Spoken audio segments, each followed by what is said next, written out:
more steps toward unifying your Battlegrounds experience, destructible terrain on Taego, and a new way to hide your vehicles. All this and more as we dive into the Update 35.2 patch report. First up, we're continuing to work toward unifying your Battlegrounds experience. This update adds vending machines, previously a Miramar exclusive, to Erangel and Taego. You can also keep an eye out for medical vending machines that distribute first aid kits, bandages, and med kits. All these machines still have their chance at a jackpot, so test your luck when you run into one. In addition to this, Erangel is also getting Taego's destructible pots. Breaking these has a chance to give boosts, healing items, throwables, and even secret room keys. So embrace your inner Link and smash away. And speaking of destroying stuff, destructible terrain and the red zone have made their way to Taego. As before, explosives and the Panzerfaust will alter the terrain they hit, adding a bit more realism to that big, cool explosion. We've also added the pickaxe to the map for those who'd rather dig their trench a little more discreetly. For now, destruction on Taego will only affect terrain, so don't worry about the building you're in caving down on top of you. And on the topic of discreetness, you can now find vehicle camo netting on Erangel and Miramar. Deploying the camo netting to your vehicle will help it to blend in with the terrain around it, making it harder for enemies to see while obscuring tire positions.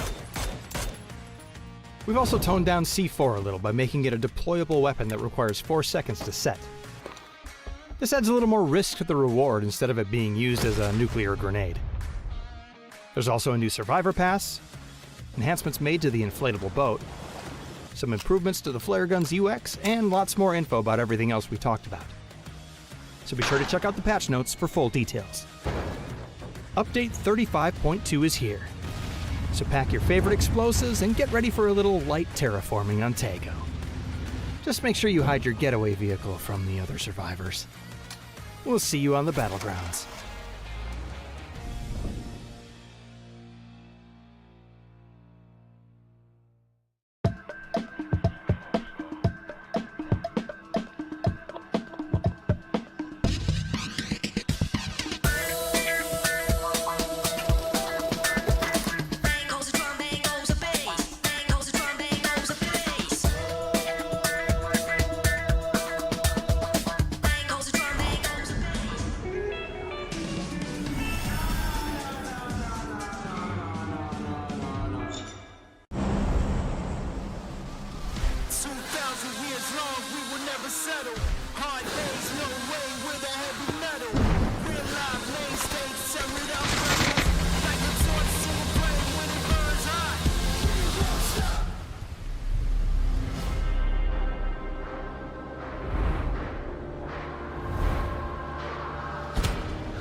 Welcome to the PUBG Players Tour.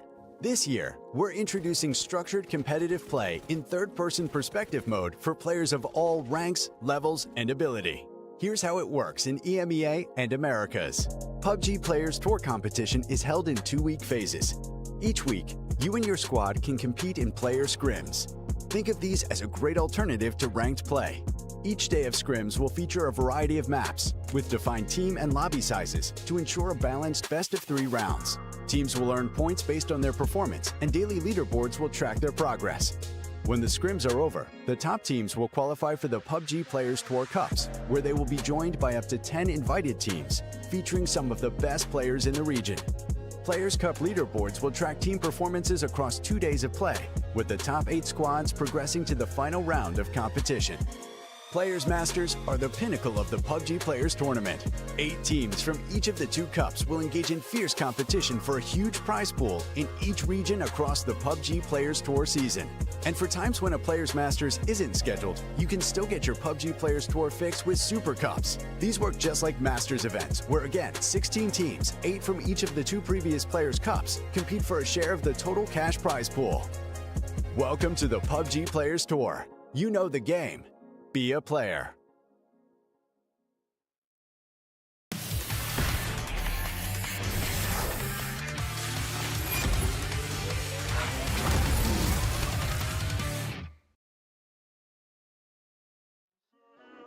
Welcome everybody back to the PUBG Players Cup, and it is Sunday, which means there's only one thing. It is the final day of the weekend's action, and Chunks, today we will work out who will be joining the other 8 qualified teams in next week's Super Cup. You say other 8, but there's still a couple of those top 8 teams from last week that are playing in tonight, trying to get their share of that prize pool. So it's going to be interesting to watch. Obviously, the more of those teams that we see in the top 8, the more qualification spots start to open up down the leaderboard. So I guess if you're in 7th place right now, you hope that teams like Mira don't have an absolutely horrible night and end up slipping down the leaderboard. Obviously, there's quite a few up there right now, but we'll get into that shortly, Gibson. It's going to be an amazing set of games, and I cannot wait. Oh, it's definitely going to be fun, and I wouldn't be worried about Mira slipping down the leaderboard. I'd be more worried about if I'm trying to qualify Mira crossing paths with me early because of how good they've been. But if you're just joining us, the format is short and sweet. Yesterday we had 4 maps. Today is the same, one game on every map in the current competitive pool, starting with Miramar, ending on Erangel. Chunks, being real for the viewers at home, this is what, a 2.5-hour night at most? Like, these nights fly by. Oh yeah, we'll be done in a very short amount of time, so we need to get our PUBG fixing quick. Now, this is the teams that have qualified for the Players Cup. This is not the Super Cup. This is just the teams that are taking part tonight. You're going to recognize some of those PGS teams taking part, some of the teams that maybe weren't quite able to qualify for PGS, and then if you've been watching the Players Tour, a lot of familiar faces in this lobby. Yeah, exactly. And even just if you're a fan of PUBG inside of the Americas, you're going to know most of these teams, like Furia, fresh off the back of PGS, will be here as our Rock. If you want to know who's qualified already, well, Mira are there. Team Liquid, of course, who everybody knows. Al-Qudsiya, if you've been living under a rock, this is, of course, the friendly fire roster, you know, that Roth put together after the previous Falcons roster fell apart. And then we've also got the new look 55 Esports, which, if I'm not wrong, Chunks, was the old Typhon Esports roster. Yeah, they've been really impressive. Really smart move from 55. The previous 55 roster, they just weren't able to consistently deliver, but obviously Typhon have been able to, and they are showing why they deserve that spot, why they deserve to get picked up, and they have been absolutely amazing so far this weekend. I'm sure there's more good things to come. As we take a look over at the leaderboard, you can see 55 Esports. They're down in 7th place. They've got a bit of a climb to make if they want to get into the prize pool, but the important thing, remember, is that top 8 qualification. There are a couple of names that have already qualified, but ultimately you want to get a decent amount of cash out of this weekend. Yeah, and Empire, of course, in 6th place, so one of the teams that do need to qualify tonight, as do Furia, Taego, Rock. Mira already have made their way through, but the big thing that's impressed me all the way through last night was Rock, right? They've come back from PGS. If you were watching internationally, PGS 7, I think they got 31 points over the groups total. And then in PGS 8, they got 31 points on their first day of the grand finals. Like, they had a real rags to riches day over at PGS 8. They've come back, they've shown their learnings, and they've put together a really good day with 57 points on day number 1. And Chunks, yes, we are missing the likes of Falcons. You know, Team Liquid aren't playing, Al-Qudsiya aren't either. But if you're a fan of Rock Esports, and even a fan of Team Mira, you're going to love looking at that leaderboard and how those teams are performing.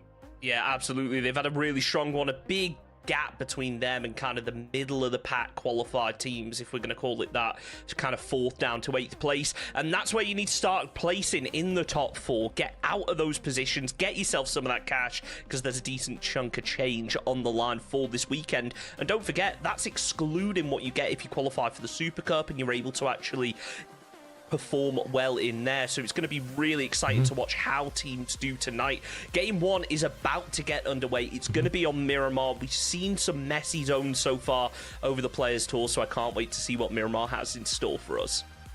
Yeah, and I think what you said there, Chunks, is key for the viewers to remember. This is just a qualifier at the end of the day. These cups are just qualifiers for the Super Cups and Masters. The prize pool is a nice bonus, but 5k up for grabs next week. I think we've got 20k up for grabs in the next Masters, and it's just going to keep going and going from there. But Chunks, let's stop talking about prize money, and let's talk about the game. Flight path kicking off, going right across the center of the map from the east to the west. And again, if you're watching, 55 did not hot drop yesterday inside of Power Grid, and this time it looks like they're going to San Martin as well. So the LG and 55 hot drops has died with the pickup of the new roster. Yeah, I mean, I was going to mention maybe it is the fact it's a new roster. I think that Typhon, or the roster that was previously Typhon, that is now 55, they've always landed around San Martin. So they have been a little bit of a threat to LG, but they haven't really been in those head-to-head hot drops. And if you're a team like LG, you're going to be thankful that that old 55 roster isn't in the lobby anymore. You get that to yourself, because we always tended to see on Miramar they would end up scrapping it out, and it would be a really rough one. And for a lot of these teams, this zone is going to be rough. Empire, though, not going to be one of those squads. Yeah, Empire, they've got themselves center of the circle right now with that Cantera split.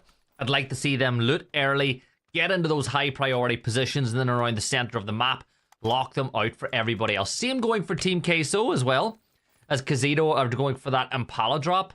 But Chunks, you spoke about that San Martin drop. If I'm not wrong, the only other team that usually drops inside of San Martin, in the Players Cup at least, is Penella Good, and they're not here. If I'm not, like, I'm not going crazy, right? It was always that Typhon Penella Good hot drop inside of San Martin, and with Penella Good not being here, it gives them full prio on that position. Yeah, I think you're right on that. I want to say that we've seen Empire get into San Martin a few times, but I think that was mainly on rotations. I don't think that was a hot drop. I'm trying to pick my brains right now, but I don't think that was the case.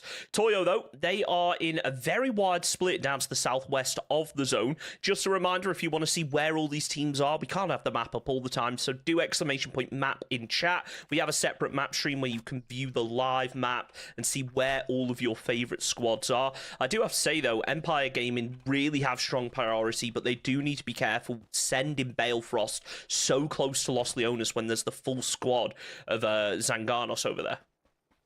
Yeah, and Zanganos have had some pretty good moments and some pretty bad moments over the course of the few days as they're just getting their feet beneath them inside of these stronger lobbies, and I know they've got a lot of fans in chat who'll be hoping to see a big game for them. And being realistic, with a couple of teams that are playing tonight already qualified for the Super Cup next week, Zanganos have a fantastic opportunity in these 4 maps to get themselves into that Super Cup lobby, as do some of the other new teams that people might not be as aware of, like Corrido as well. These teams are so close to that cutoff point that they can get there pretty quick.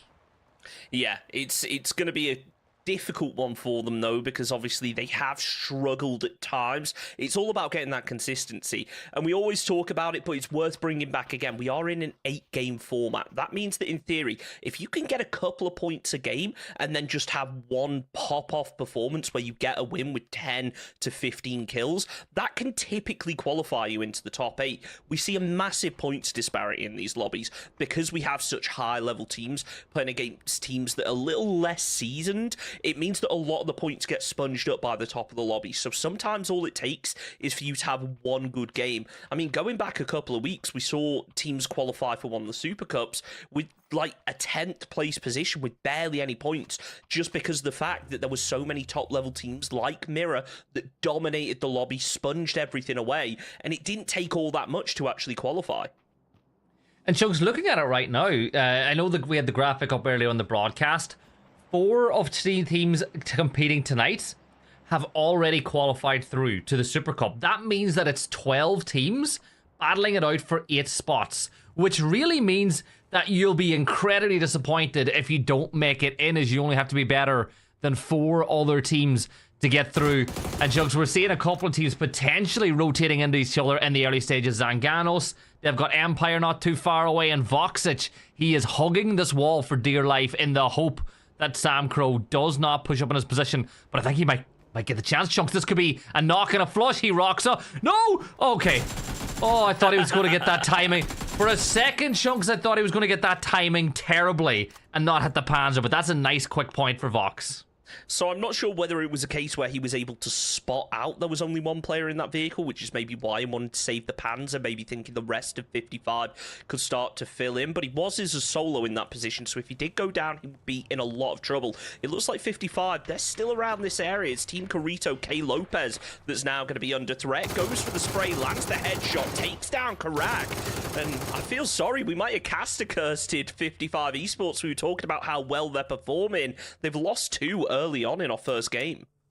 Yeah, but they're through. Like, at the end of the day, it's better for Carito to pick up that point. They're a team that need it. LG, another team that are not into the Super Cup yet. So those 2 teams picking up points is only going to do them tons of favors. So they're not going to mind. Way on over on the far western front of the map, you've got Mira holding Medam Ciudad over in the section of the map. Riddy is getting fired upon here by Fana. He switches over to the M24. Go on, Fana. Give us something to hit. Oh, the tires popped. Chunks, I think the tire's been popped, and Mira are going to swoop in for these kills.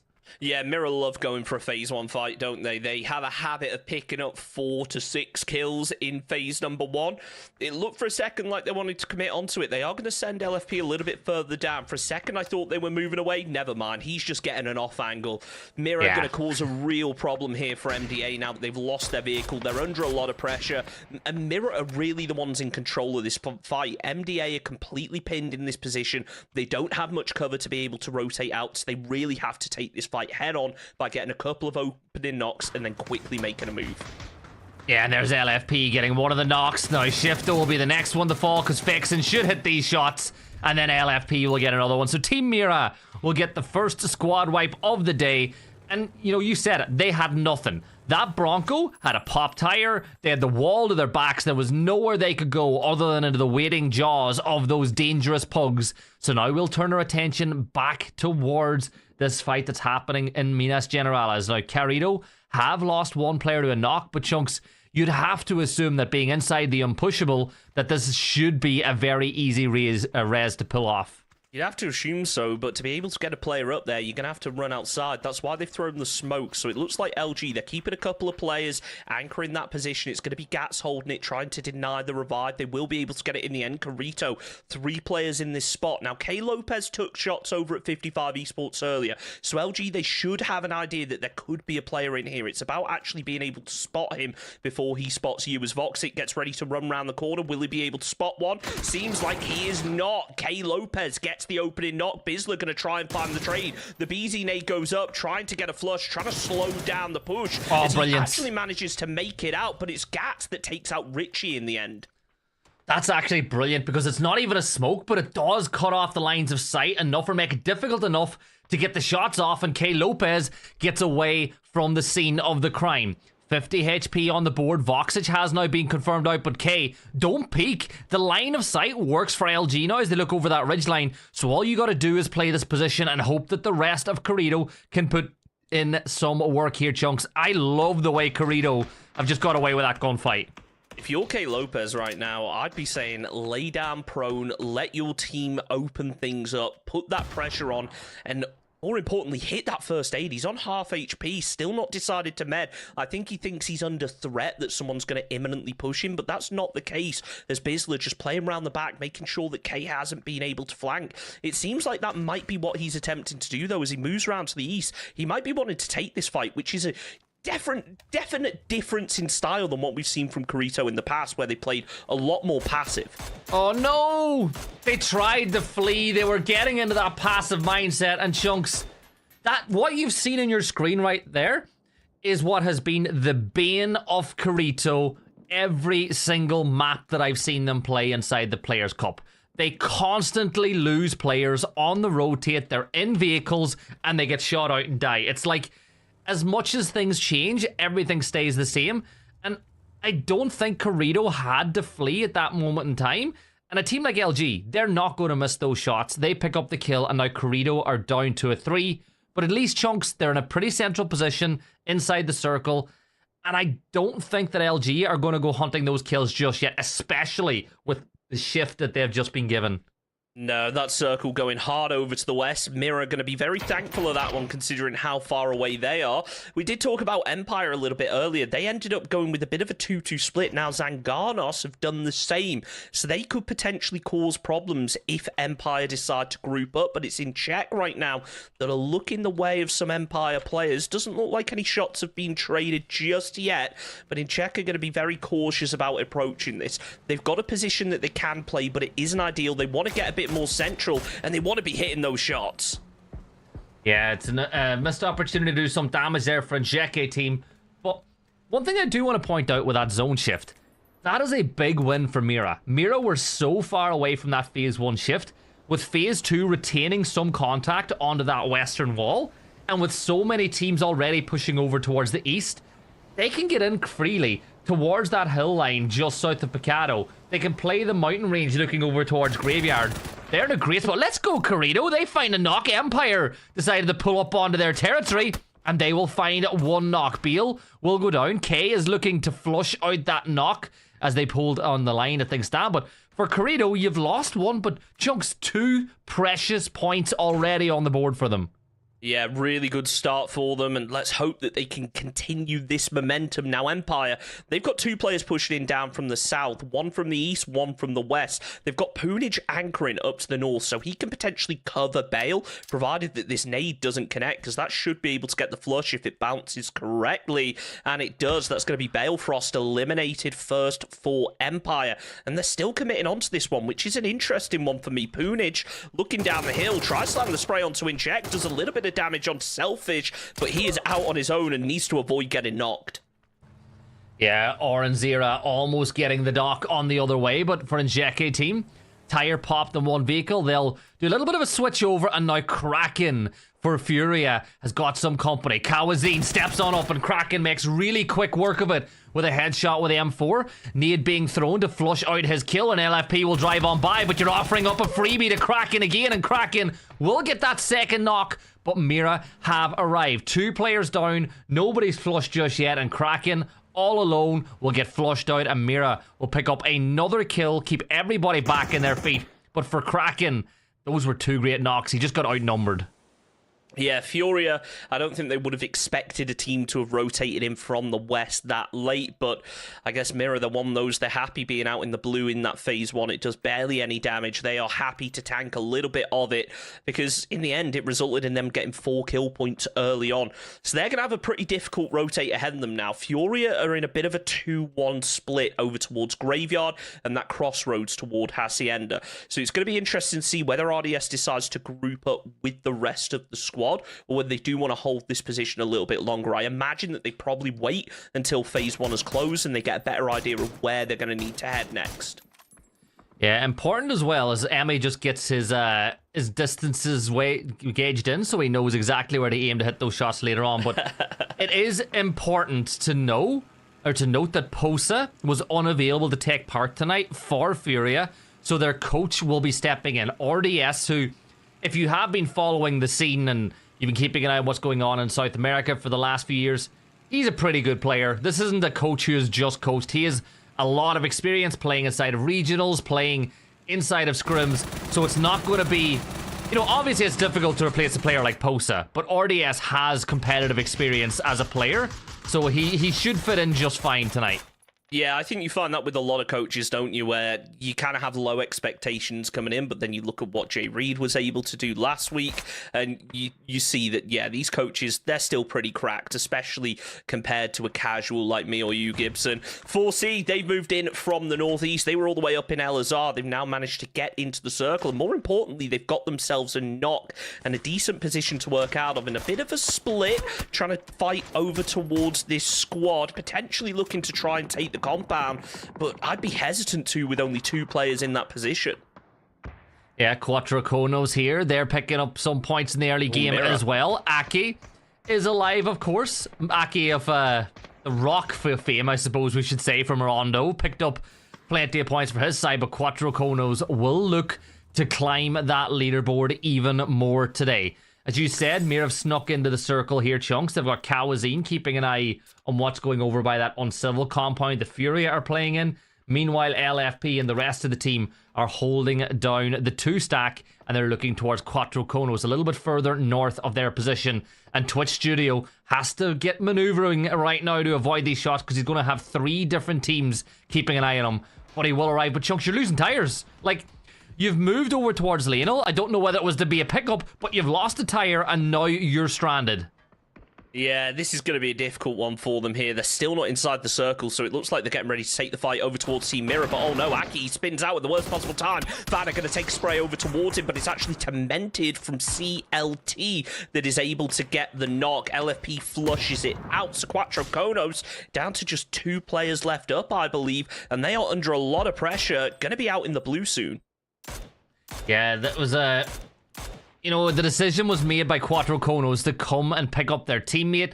If they had 4 players up, maybe they might not have made that decision, but with 3, they thought that they needed to get that pickup. They needed to get everybody back on their feet, but they've lost another player now for it. 2 players up. Twitch Studio was standing right in the open, firing these shots off, but he does get a knock onto Druida, but the blue zone is getting involved in this party now as well, Chunks. I think for Quattro Konos, they are really in a tough spot now. Mira looking at them from one side, Traballaderos from the other. I don't see how they get out of this, but I would love to see them make a play to give themselves a chance. I think the only play they can really go with right now is you create a smoke wall and you have to push onto Mirror. That circle is going to really favour them if they are able to come out on top of this, as Lionel actually narrowly finds himself a little bit of safety, but Twitch Studio falls, so only 1 player left up now for Quattro Konos. And RNZ, he's starting to third party as well, putting pressure onto Mirror, forcing Fana back behind the ridgeline. Will hit the med, but Lionel has no idea right now. Now, the good thing about this zone shifting up in this direction is he's going to have plenty of time to be able to move, but as we saw, he's hugging the blue as it is. Yeah, I'm looking at the circle now, and Mira in a great position up to the north, but the problem is if they get pushed out, they're going right towards Furia. The dips just to the east or the west of Furia's position will be taken up by PD, so Mira will not be able to move that direction if they need to go deeper inside the circle. So they're going to regroup. They'll move Fixin a little bit closer to the edge of the road, so Kawazine has some company up on that ridge line. But if I am Mira, I'm feeling pretty good. But Chunks, we gotta... What the Taego has just happened? He's just gone full-on Taego drift over the top of them. A Great Panzer deletes 55 Esports. But now you've got to get those smokes out for Taego, or else Capitan or Faravero could be in a ton of trouble. What the hell? Well, I guess if they make it over to the shack, they got plenty of cover with all those vehicles. I wanted to draw our attention now down to Minas, because if you guys have the map stream open, you'll see just how many teams are over here. LG, they're putting pressure over towards Rock, trying to prevent them from making it in, but Team Quesito are also going to be making a push. Carito, Empire, Zanganos, even in Czech to a certain extent, all around this location, and this is going to be a pressure cooker situation. There is very little cover between these 2 compounds, so for a team like Casito, they're going to have to send it straight towards Toyo, potentially. Yeah, and I love it when the pressure rises. 42 players alive inside of Phase 4, make it 41 as Quattro Konos will get picked up. That is Mira picking up another valuable point as they hunt down Rock at the top of the leaderboard. Furious Haven, he'll pick up 1 as well, as Team Quesito are in a really rough spot. Bizzler, he's beside you. If you just look over there, he's behind the tree, and I think Bizzler has now spotted him out. And I think this could be trouble now for Cruxy. Nade's going to get thrown, but I think something's just been called. Bizzler has just gotten a call from his teammate. He's fallen back. So clearly, it looks like LG are a bit more focused on the move of Rock that's happening just beside them. Yeah, it's not even just Rock you have to be concerned of. Empire are potentially going to cause some problems, but right now they're focusing over towards Team Carito. Down goes Gidegard. Jetshot able to trade it, but Michael cleans up in the end, getting the 3rd kill on the board now for Empire Gaming. They're coming under pressure from in Czech up to the north. You saw Michael taking a little bit of damage, but they have been able to break the line of sight. Let's not forget about Zanganos here. They're right in front of Michael. That final player, Sequencia, is going to pop the first aid kit. Michael gets ready to go for the boost, but I think he hears something. He's prepping the nade, going to throw it out the window. Will it be able to connect? It certainly looks close. Does a lot of damage, but it can't finish off the job. Yeah, and Sequencia is going to have to pop another first aid kit as Michael will chamber another nade. This one's been thrown, but Sequencia steps right on top of it, and it'll blow. And Michael was just about to get taken down, but he's been here before. He's read that script, and he knew the moves were coming. Here is Nzeke team. They have all eyes on that Taego shack, where everybody is now back together in that little clown shack position, where one or two good nades could completely delete them from inside the server. But Chunks, the problem is not the fact that a nade will get rid of them. The problem is getting close enough to cause that sort of a damage, Chunk. Because if RNZ steps up a little bit closer, he is going to have so many players looking angrily this way. Absolutely. I mean, in Czech, they've got a decent bit of high ground to work with as Selfish decides to jump down. The circle has shifted all the way over in their direction, so things are about to start popping up over on the northwest. All those teams that were previously holding compounds now forced out into the open. RNZ finishes off. Squad in 11th. I still can't pronounce that name as Mirror. They're going to be making a crash of their own straight over the hillside. Andrew, RNZ trying their best to apply some pressure, but it's LFP who opens up the shots. Fana gets the knock onto RNZ, looking for a second, and Kawazin's able to finish it. Only one player really in a threatening position now for in Czech, as Vinny is all the way up the hillside. He's getting spotted out. He's going to be knocked. Kawazin finishes off the job, and in Czech are down in 10th. 12 kills for Team Mirror. How have they gotten away with that? 4 players rocking up a ridge line. So many teams with lines of sight, and only now are they being punished. Gizera will get the knock onto Fana, but that one should be resable. You see the push now. Gizera will get tagged. He'll keep LFP honest, but while all this is going on, Kawazin needs to get some help with Fixin on getting his teammate back up and alive and ready. Elsewhere, Rock, top of the leaderboard, but 2 players down. One is out. BL and RBN will need to work together as RBN starts throwing those stones inside the smoke, but PD, they've got the high ground here, Chunks. They've got the advantage, and Rock are down numbers, and RBN will take a ton of damage off the back of that nade. Flashbang going through the smoke, needs to be careful of Glock up on the hillside, but he's preoccupied in the other direction. Finally spots out RBN. He's down to low health and he's finished off. Only BL left up, and he is a long way from safety, tanking blue zone damage with 2 squads to try and navigate potentially dangerous, putting in work right now over in this dip, but they are still not safe themselves. Furia trying to make something happen. A nice headshot found onto LFP, but it can't convert over to the knock. The circle, it's shifted down to the south, so these squads, they are going to have to make a move. It's currently only Toyo and the solo from Team Casito left up, but BL falls. Gizera is just so nasty. He picks up that knock. He's the last player standing for his team, but he will not go down without a fight.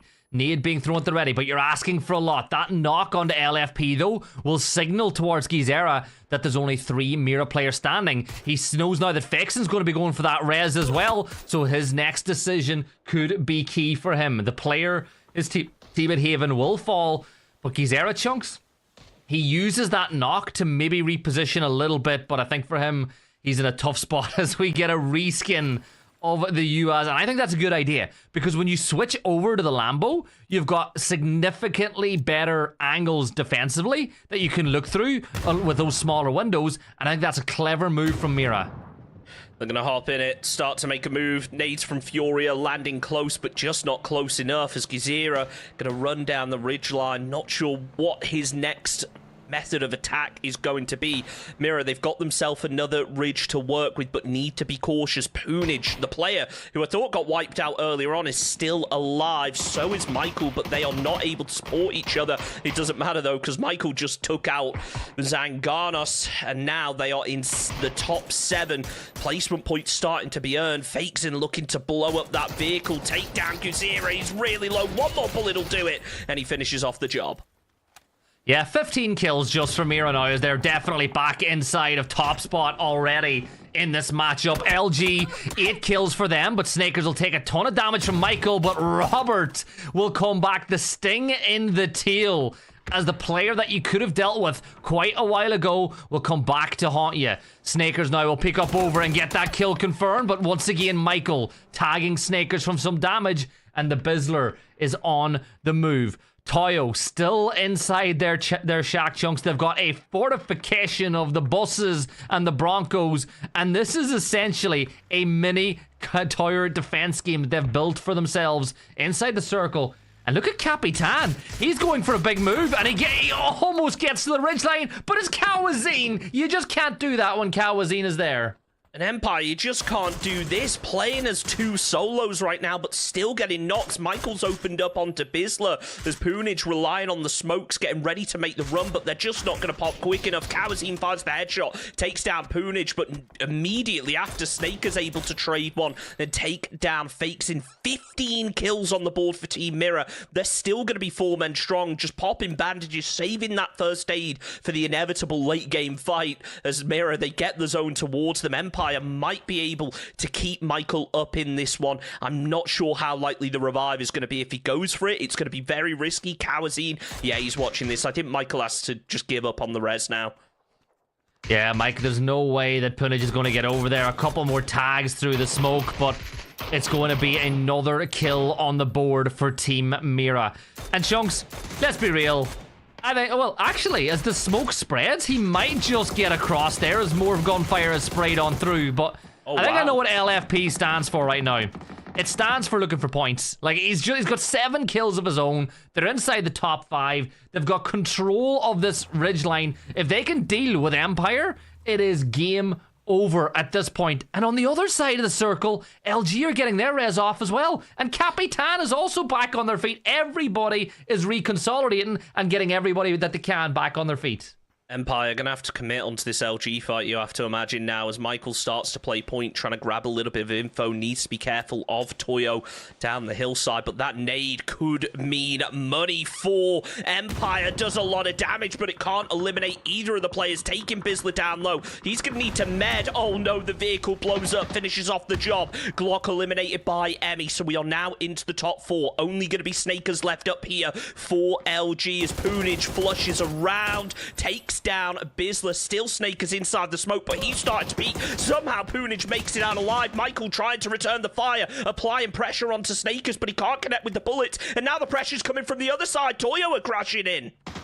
Oh, so many teams want these points. Mira are on the move here as well as everybody starts to condense on this one singular point. Luminosity fall. Empire with just Michael left standing, but he is no longer going to be in this game because he is getting hounded by Team Mira as they push up. LFP gets kill number 8 of the game. It's a 4 versus 4. Taego and Mira second against third going into this matchup, and Team Mira have the high ground. They've got the momentum. They've got the ammo. They've got the opening knock. Faravero falls second as it's just fantastic from Mira here. 16 kills, about to be many more. Chunks, this is as dominant as it comes.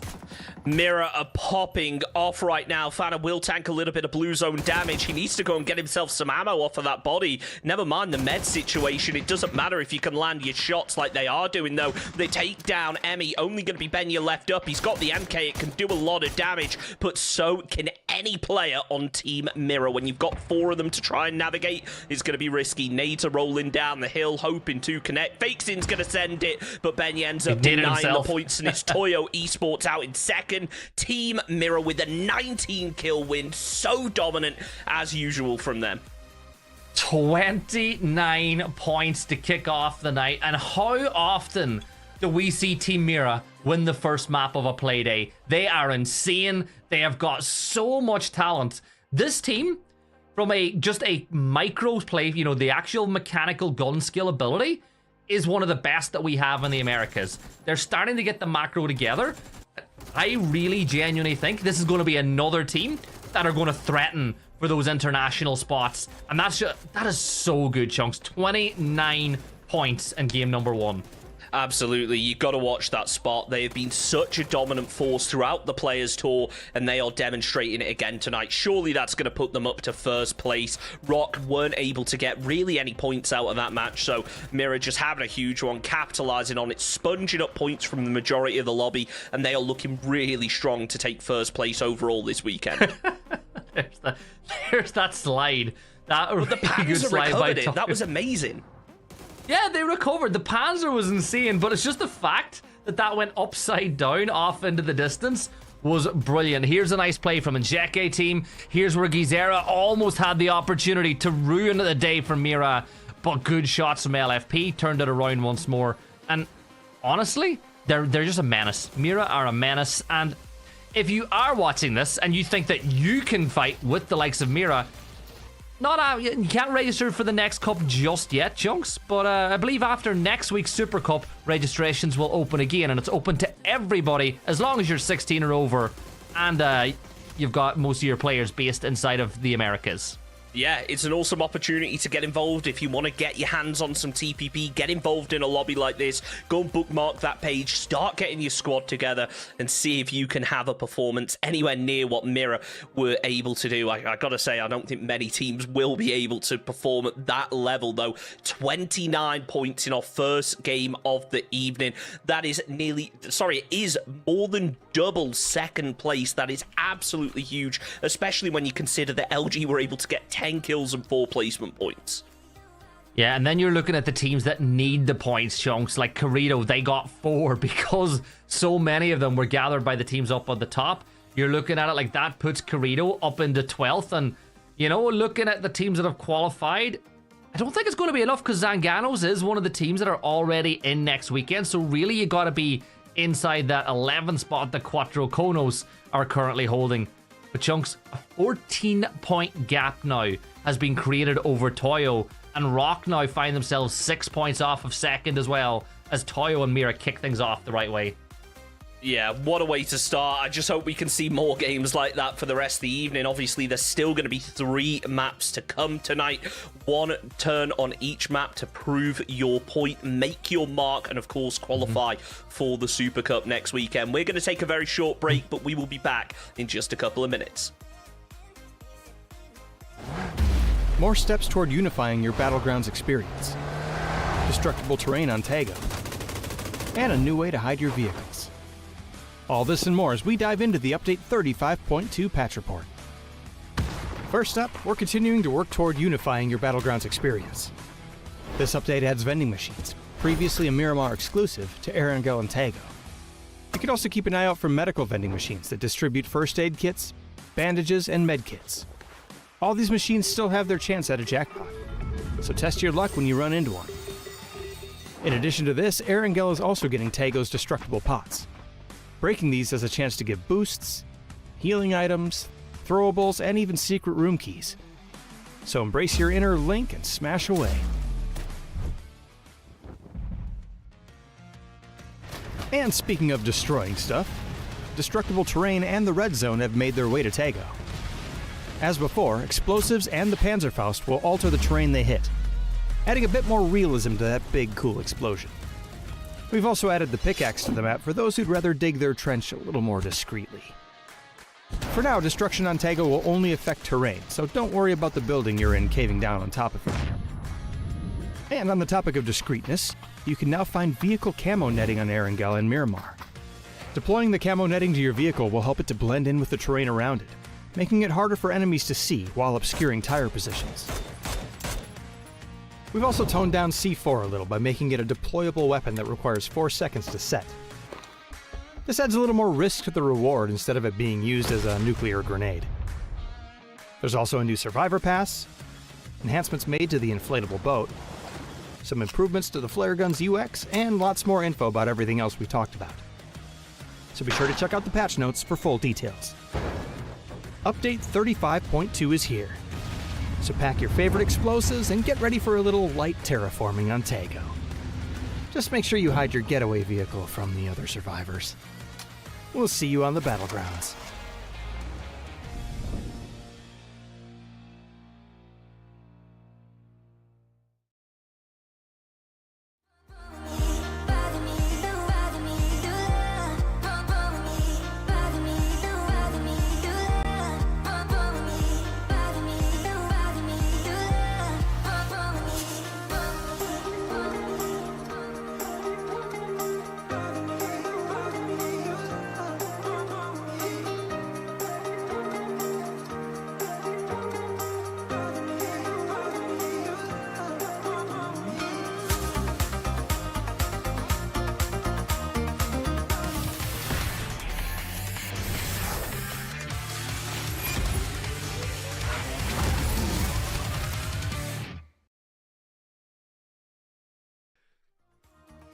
Well, game number 1, as is tradition, was won by Mira. If you look back at all the Players Cups, I'm pretty sure that's the result you're always going to see. Now, we can get into the nitty-gritty and start thinking about who is going to qualify.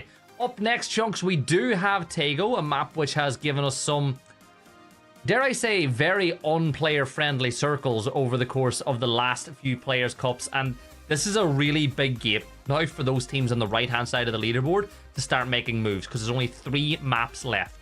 Yeah, I think one thing that we've noticed over on Taego specifically is a lot of really far south circles. We saw one over to the southwest yesterday that ended up around Swamp, but we have seen some all the way on the south coast where, you know, teams are kind of scrambled for cover because they're areas of the map that teams don't get to play that often, regardless of how much you scrim. There's always going to be those elements of the map that you know a lot better than others. I think Taego is one of those that's really tested us so far. I'm going to give you a little bit of a spoiler, and the playing path is pretty southern, so we might end up seeing another one of them. So if anything, it's just practice for these squads at this point. Yeah, it is, and as you can look, you're looking at home, you just literally saw me look over towards I wasn't looking directly towards Chunks because we're not in the same room. It was me looking at my second screen where I do have the map open because it helps me from time to time. And yes, Chunks told you the truth. It's a very southern flight path finishing just south of Gangneung, and with that, a lot of those northern drop spots are not going to be reachable. Now, 55, they will stretch up. Remember, Typhon do like to drop in and around Fishing Camp. We saw some very long-winded hot drops up at that section of the map last week, but again, they're not going to be pressurized up there. And Chunks, I'm looking at Madame Ciudad. They have gotten out of that plane as soon as possible inside of prison. And I'd love to see them looted and booted and ready to go as soon as this circle pops. Let's see them play this game with more aggression and focus on getting into the late game as opposed to, you know, delaying, stalling, waiting too long, and then getting caught out in the rotate, which happens to them way too often. Yeah, it's unfortunate for them that there are a lot of kind of phase 1, phase 2 deaths where they loot up, they rotate, and then as soon as they pull up onto a compound, they just get absolutely wiped out because there's a team already waiting for them. And wow, it might be the same case for them where teams are already in the zone ahead of them, because look at this circle. That is about as northwestern as you could get off of this plane path. Yeah, that's just about touching it. And one thing to point out now with that circle is look at the unplayable terrain. All of this is outside the circle. You can cut off all of this as well. That is all essentially unplayable from this point on, which means this circle is very light. Now, I'm looking at the likes of Trabaderos and PD. If you win this fight early, Chunks, the likelihood of you getting flanked from behind is so low that you only have to focus inwards. But let's see if Glock can get that opening knock. He misses the shots, but Nightavon is there. Nicely done there from PD to clean up that first player, but they've got a whole lot more to try and deal with. Slabby is going to start that process, taking down Tormented. Looks like he was able to spot out Drugia. He's going to be holding that angle, goes for the pre-fire. It doesn't quite work out. 19 bullets in the clip, 11 in reserve, but he has no vest. So it's going to become a battle of who is the first to peek here. He's trying to bait out some shots as Gabriel starts to move in, takes down Drugia. Nicely done, but Slabby is knocked in return. He's going to try and stick that res now, you have to imagine, as the final player for CLT opens up the door. He's given away the position. Nightavon knows exactly where he is. He's just trying to hold the building now. Make sure that he can't get out. Allow the rest of potentially dangerous to get up and get involved in this fight. Yeah, they know the only way he could have gone after that movement is inside this warehouse.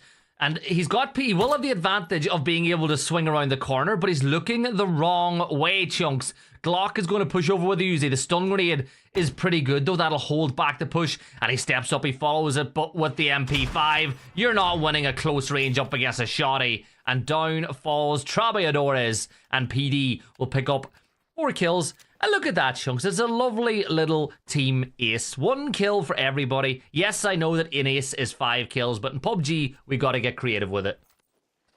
I was going to say earlier on how many E pickups are going to be in use. I've already seen 2 teams using them to get picked up, and one of those teams is me, AMC, and Dad. I'm really try my best on the pronunciations here. They left prison early on. They are heading straight for the center of the circle, but in the center of the circle, of course, we've got PD and Furia, Mira already getting that early rotation, going dead center early. We might just be on track to see those inverse donuts that we talk about. Empire, they've also pulled in an E pickup, so I think a lot of squads going for a similar position right here. Look, I'm just going to say this right now. This is PUBG. The playing path was as far south as possible. It means that we're going to Shipyard. So who's going to be the one dropping there? Yeah, Chunks, we got 3 Chinooks in the air as things stand, as everybody makes their way in, and it's really hard to remember PUBG without them. You know, when all these players in the past would have had to make those rotates by land or sea, now they can take to the skies. It makes things a little bit easier, but all these teams moving early, and as you said, made Amsi dad. Oh no. Gabri. Yeah. Kraken's insane. That's easy. There's a knock. There's the flush.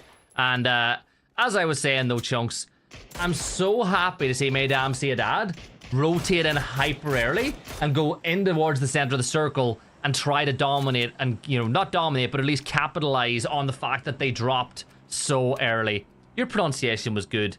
And I also want to point out the fact that if you are wondering what it means, it gives me anxiety. That's what the team name basically means, is it gives me anxiety. Which is what circles like that do to me when I'm playing. Team Casito, they're having to rely on an E pickup as well, get into the center of the circle. It looks like 4C, they've actually gone pretty close up to Shipyard. I think they understand it's likely to be free, but they're going to need to try and prioritize some vehicles in case that circle does pull down to the south. Every team seems to be centering up in the same position right now, so I think it's going to be one of those where if we do see a hard shift off to the north or even down to the south, we're going to be in a lot of trouble. I think we're all secretly hoping that the circle shifts over to the east though, so we get a phase 3 circle inside of phase 2. Yeah, and JK team will do some damage on the Taego on the drive-by, but they'll lose one. Selfish will fall now as well. Vinny hops on out and will tag Benya quite significantly, but he's not able to bend those bullets around hard terrain. Emmy is on the hunt with a drive-by, but they know they've gotten JK team a little bit behind the sticks. They're going to abandon their fallen comrade. They're getting on the move now. There's the drive-through. I was hoping to see Taego maybe get hyper-aggressive and continue to follow them, but I think that they're going to wait for the rest of the cavalry to get there, Chunks, before they really commit into this chase.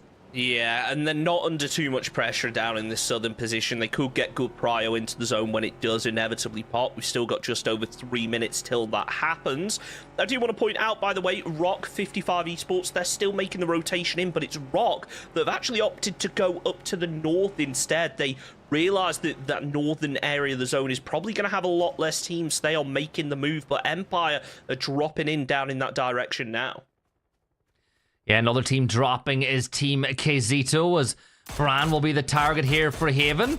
Managed to land one shot for 20, but it's a very hard target to hit. Alirv will fall out in the open. That might be a little bit easier, but you can see that crest in the terrain just stopping Haven from being able to get a clean angle on the fight.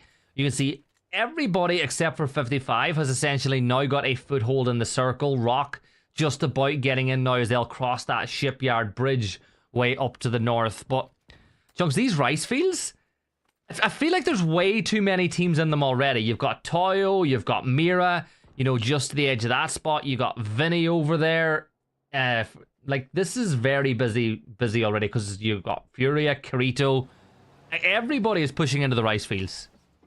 Yeah, it's going to be brutal here. We'll have to see where that zone goes. I think that's really going to determine what happens. A lot of teams probably going to hunker down for the longest time if this circle centers up. My attention, it has to be drawn up to the north, though. As you see Empire Gaming, they have landed in. They are going to be taking a little bit of fire from 4C, but it's going to be Rock that are rotating close to them first. Poonage trying to get aggressive, trying to find an opening. Looks like he's heard the vehicle, but he hasn't been able to spot out any of those players yet.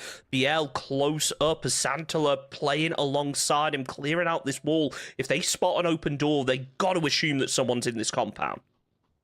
Yeah, Shinboy's going to make some noise in the buggy as the shots will be landed. Shinboy turns the meat seat towards them, meaning that he's got a little bit of hard cover, but Poonage will be a problem. Now, if Poonage can get one knock and fall back, he will buy enough time for the rest of Empire to come up. But look at Souls. He's already crested the hill on this other side, close to Shinboy, who could be the player out in the open. But I don't think Rock have any clue whatsoever that Punij is here.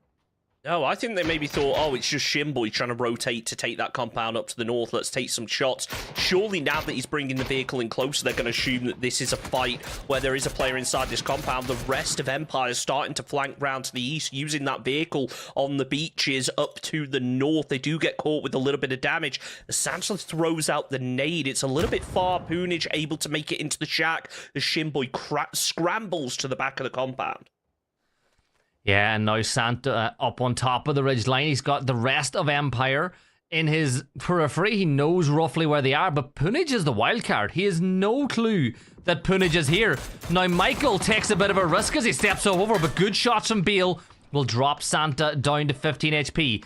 BL jumps on out, but now Punij with the nade tosses it up on the roof and bang it goes, and Punij will step up. He gets a double for his trouble, and that is 2 kills on the board for Empire. Rock have been caught cold by Empire, and now Souls and RBN on the other side of the road have a ton of work to do if they want to stick to this fight, Chunks. And that smoke wall, well, it tells you that I don't think they expect to be able to get this res on to Santa.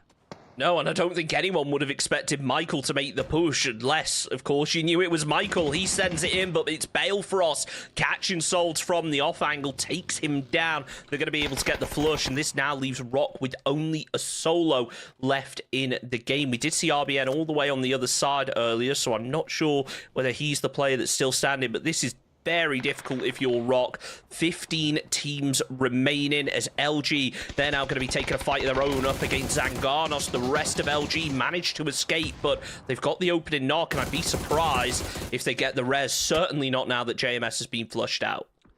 Yeah, 3 players up for Zanganos now as they've got LG pushing in. Now Zanganos already have their ticket punched into the next round, but the question is, can they do some real damage onto one of the teams that don't? LG holding this other side of the road. You've got pressure coming in on the opposite side as Sequencia will look to keep them honest as we turn our attention a little further south. Kerak from 55 rotating past Gizera, who will not land any shots at the first time of asking, but Chunks, Gizera fully level 3'd out already in the early stages of this game, and you don't want to see Gizera with an arm in his hands. Speak for yourself. I want to see him land some of those shots. We've seen some amazing Orm plays so far in the Players Tour as RBN looking to keep his head down. He was prepared to take the fight if it came his way, but right now LG, they are heading straight head first into this one. Ethers goes down as Gats tries to flank round, spots out Fury on the med, is able to get yet another knock. There's only going to be one player left up here. It's Sequencia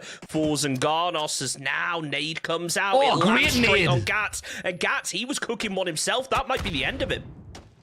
Yeah, that's a huge nade from Sequencia. Now, the question is, will it do any real damage? He gets the knock onto Gats, and Gats will take a little bit of damage from afar, and he might just tick out of time. Now, the Bizzler will push on over, but Zanganos will be deleted. A great nade from the Bizzler will delete Sequencia. So now we focus back on the Quattro Konos, the 4 cones, battling it out with Sam Crow, and here comes another team. Empire getting involved in this fight. The Blue Zone nade does a ton of damage on the Tony. The double up Blue Zone nade. Tony, you gotta get out of there as he drops to 15 HP now. But that is great. Oh my god, Tony, that's nasty. Absolutely insane plays from 55 Esports, but Empire, we saw them third party, and they are now locked into this fight. They want to get involved. They are a hyper-aggressive team so far in this game, and they do not want to slow that momentum down. They are flanking around, trying to get eyes on 55. They don't want to expose themselves and run out in the open until they've got a good read of where exactly these players are going to be. Shinboy trying to spot something out, but it's Samcro that spots him out first. Yeah, decision's been taken away from him now that 55 have shown that they're alive to the danger. Now, this fight up in the north is essentially the only battle that we have now. Mesdames, Ciudad could third party, but Michael gets a great opening nade. That's the knock on the Tony, who just obliterated the Quattro Konos. And let's see if Empire can add to their tally. You can see pushing off into this is Michael with the red dot spray. Isn't going to hit any shots this time, but switches over to the Dragonov, does Punage. And a headshot with that thing from this range is a death notice as the rest of Team Empire close the gap.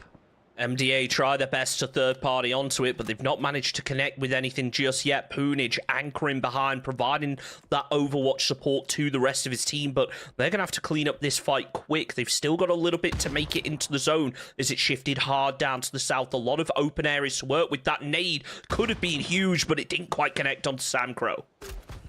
Yeah, but he's still putting pressure on. By that nade not getting a knock, it frees up even more space. You know exactly where they're not. Now, Michael will step through into that fog of war now as the green smoke will dissipate soon around that corner.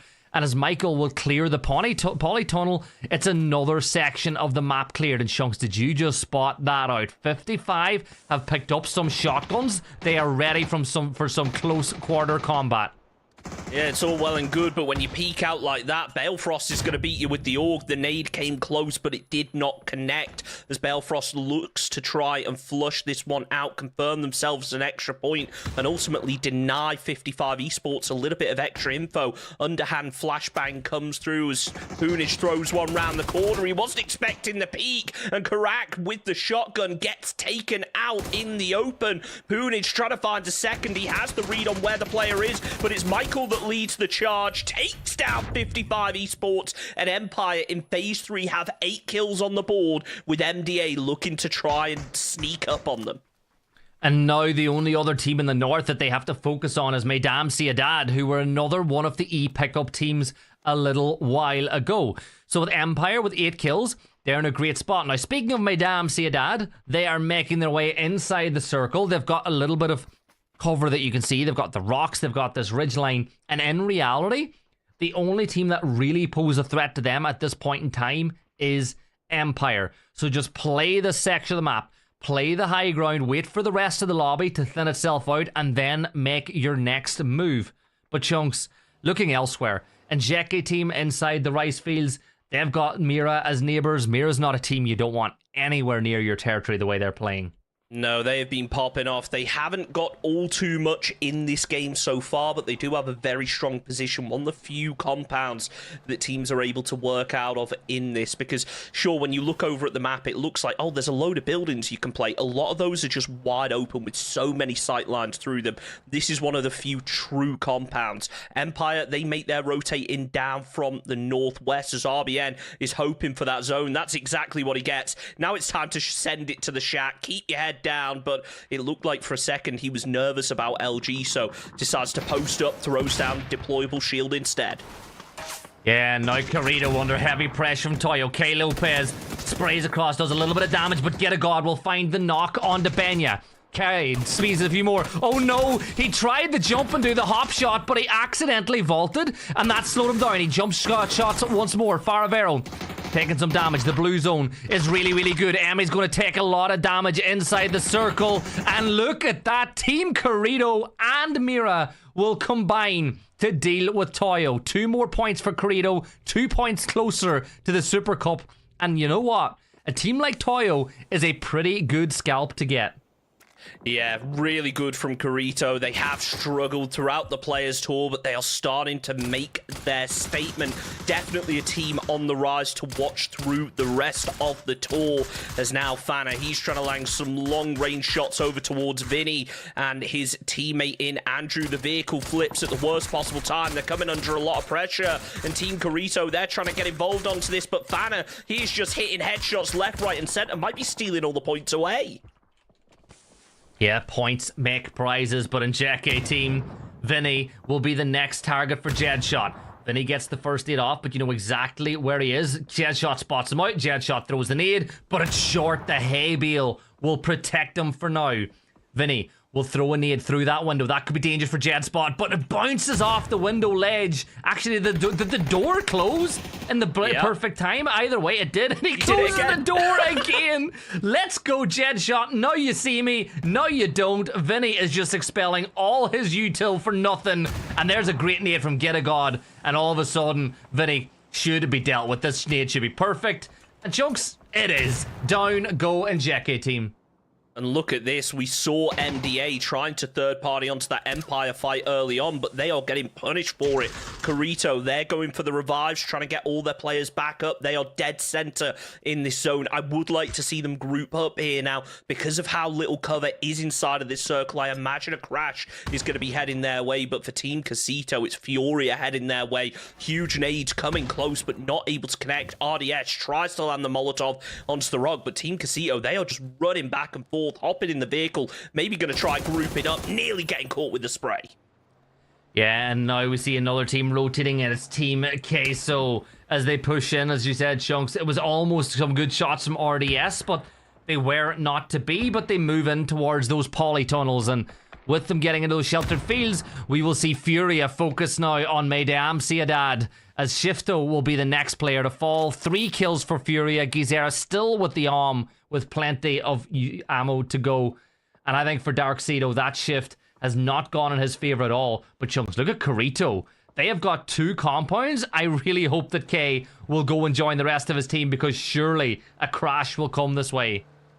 I thought a crash was going to come this way as well, but it looks like LG, they didn't send it up as a squad. Maybe they haven't spotted out RBN, and he's going to punish Gats for that misjudgment. First kill point on the board for Rock in this game. The nades are landing close. I'm not sure whether LG are fully going to commit onto this, though. The BZ nade goes out, is going to tank a lot of damage, but I don't think it's quite going to be enough to get the knock as he sticks that first aid kit. Will be going back up to half HP. LG, they can't really push onto this effectively now that teams are closing in. Yeah, it's way too open. So RBN now is just going to be trying to survive later and later inside the game. If anybody pushes him, there'll be assistance from the rest of the lobby. And now Robert, prone, can see exactly where Gizera is. Gizera steps up, and I think Robert, realizing that Gizera's wrapped all the way around, knows he can now go for the res. But on the other side, RDS was waiting. And I think now for Team Quesito Cheese, it might just be the last little bit of cheese they're going to get, because here's Gizera on the drive-by. He'll pull up inside the vehicle, and Gizera, he's behind you. Finally been able to spot him out, but down to 6 HP. If Robert is able to peek, that should be the end of him, but RDS is there to provide some support. Goes for the spray, manages to land it. Team Casito falling down in 9th position, narrowly missing out on the placement points, but Furia, they are popping off right now. 6 kills on the board as they focus their attention over towards Empire, nearly getting the knock over onto Punij. Yeah, those Panthers doing some real damage inside the lobby now. Snakers is the last LG player standing. He wasn't here yesterday, but here is Empire, PD, Furia. Everybody locking heads in the section of the circle. That's more points now for Empire, as Haven will get a couple of his own as well, as did LG. And there's another shot. Balefrost finds Gizera. Down falls the level 3 gear. Michael with a knock, and on the crack into Haven. Will get a nade to find one back the other way, but Punij gets the off angle, and Furia are getting the fury of Empire pushing their way. 12 kills, about to become 15 Chunks. This is what we want to see from Empire, and RDS will run out through the open, but Chunks, I think his race should be run. Look at this, though. Team Mirror are firing off mortars over in this direction. They are making those adjustments, and they are coming down close. Could cause a problem for Empire if they connect. Only going to be RDS left standing. He throws down the smokes. Looks like he wants to try and get the revive onto his teammate. As you see Empire, they are just calling in cover quick time right now. The zone does shift up in their direction as Guzera goes down. Nicely done from Fatesin. One more bullet would have finished off RDS, but they are using that smoke for cover, and they are using the forces effectively. That's the second knock. This is absolutely huge for Mirror. And it could be 3 for 3 as another mortar goes up through the sky. Shinboy's going to fall back because he knows it's coming, and Fana will deal with Empire as they send to the sky, and down fall Empire. Fantastic again from Mira. That's their 5th kill. They've opened up an avenue into the circle now, but they have to remember that RDS is still here. Well, he's taken some shots. He's going to give away his position. They spray through the bush, and he will be getting caught out. Furia down in 6th position. That is so smart from Team Mirror. They realized that at the very least, Furia were weakened, and they capitalized. They realized that position was in zone for LG. They realized that Mirror are open to them right now. LFP will fall as Bizla and the rest of the squad focusing fully in towards Fana. LFP managing to get revived by Fakes in just about behind that ridgeline. LG, they're inside the circle. I can't help but think there's still that solo from Rock, and he's going to have to make a move sooner or later. Yeah, and you know what? RBN has gotten some points on the board for his team just by being alive. The fact that LG have also got everybody that they could get back on their feet as well will certainly help their chances.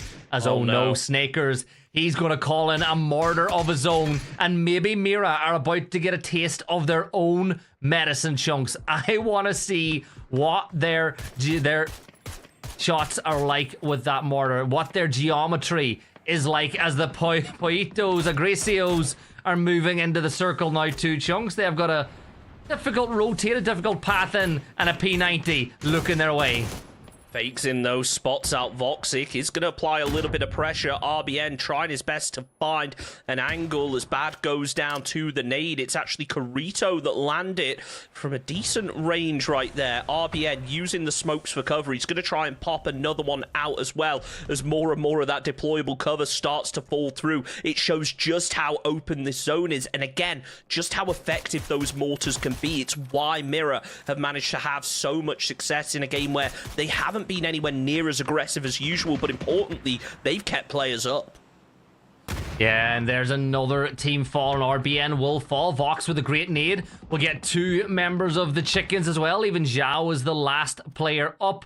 And I think that Gitagod just about spot him out. But Team Carito in the top 4, picking up placement points. They have a couple of kills as well. This is something you love to see from Carito.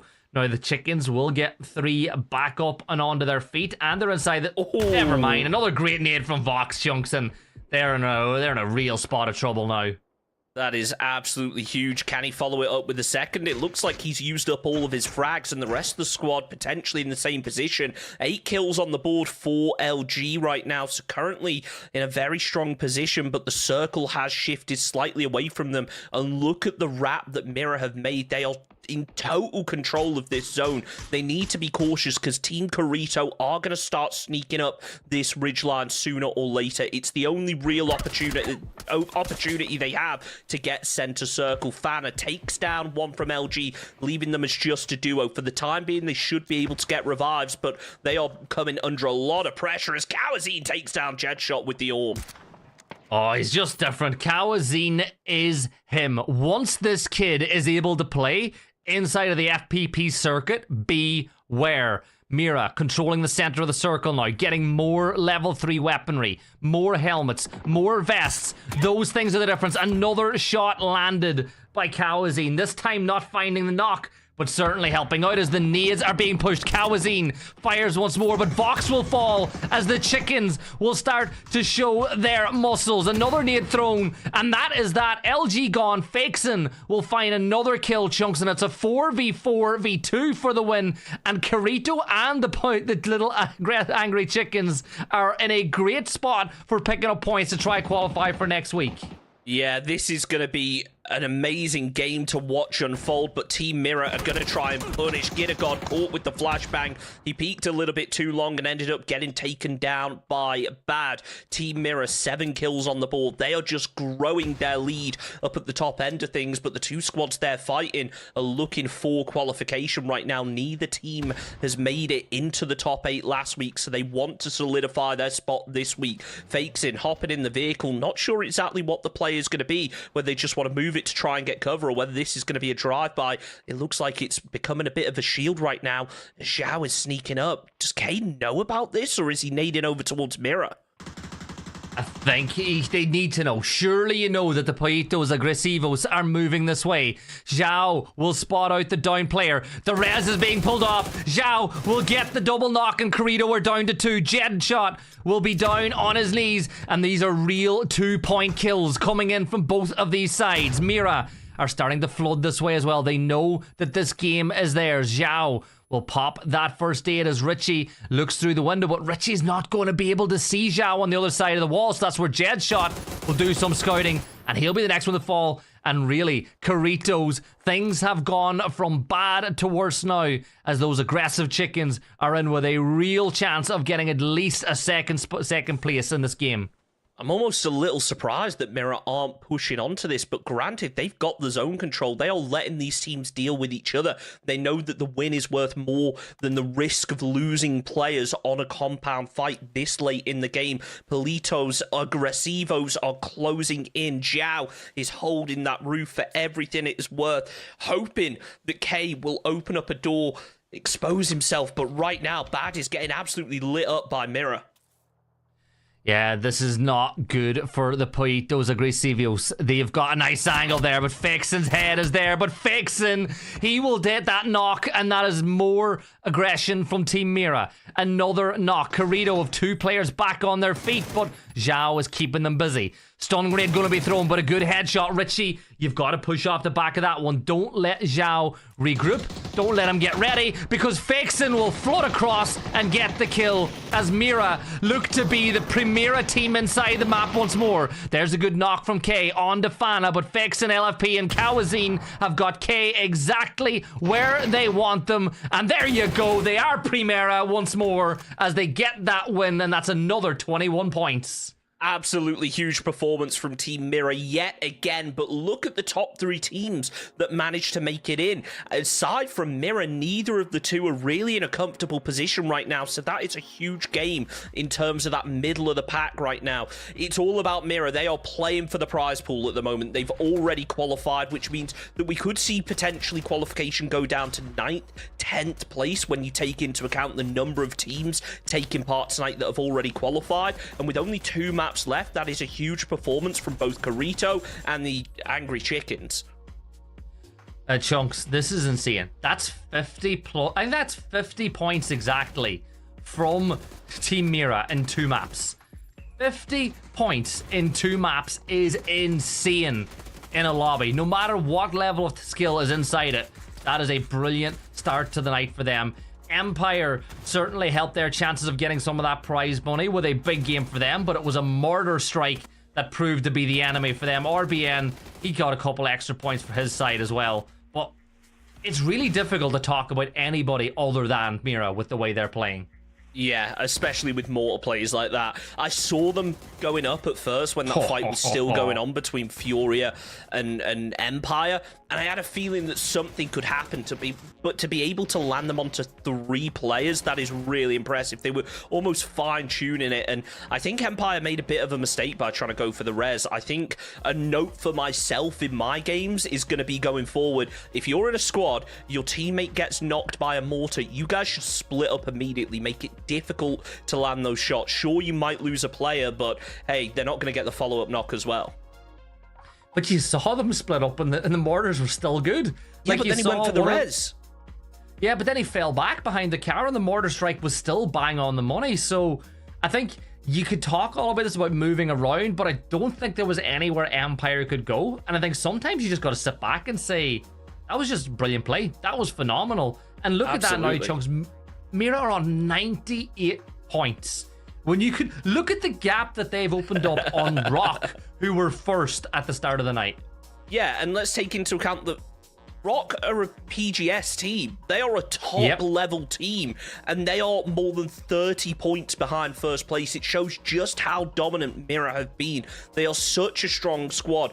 We have seen them develop through the Players Tour, and I can't wait to see the heights that they're able to reach. And I'm just waiting for Kawazine to turn 18 so we can see just how strong this squad can be at kind of the top level. I am definitely putting them as a favourite to appear at some international events in the future. Kawazine's a star. He's a future star. Like, genuinely, if you're looking for the next player up, if you're looking for that next new gunner who can come in and be incredible, Kawazine has shown a lot of the things that he's capable of, but there's still a long ways to go. Not a long ways to go on the night though, Chunks. 2 maps left for your viewing experience here at the PPC.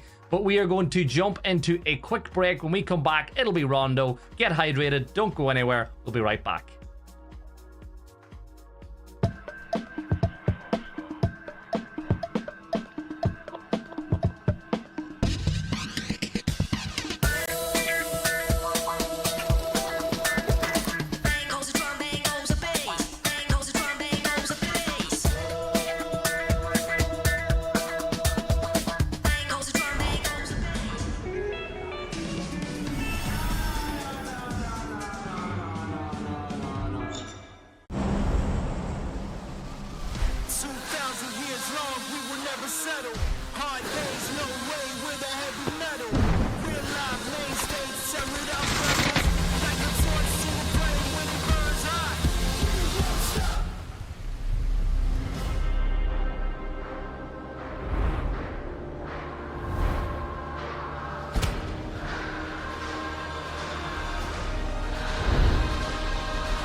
I really wanted to kick things off in this map by doing my best Bruce Buffer impression and saying, let's get ready to Rondo, but I don't quite think I could give that man the flowers he deserves in trying to do that impression. So instead, Chunks, I'll just say we've got Rondo coming up next. Yeah, I don't think my neighbours would be too happy if I gave it a go at, what, 1:30 in the morning on a Sunday? Yeah, not ideal. But, look, it's always exciting. It doesn't matter the intro that we give it because these games have been so fun to watch anyway. I can't wait to get into Rondo. We're at the halfway point of the evening. There are now only 2 games left for the weekend.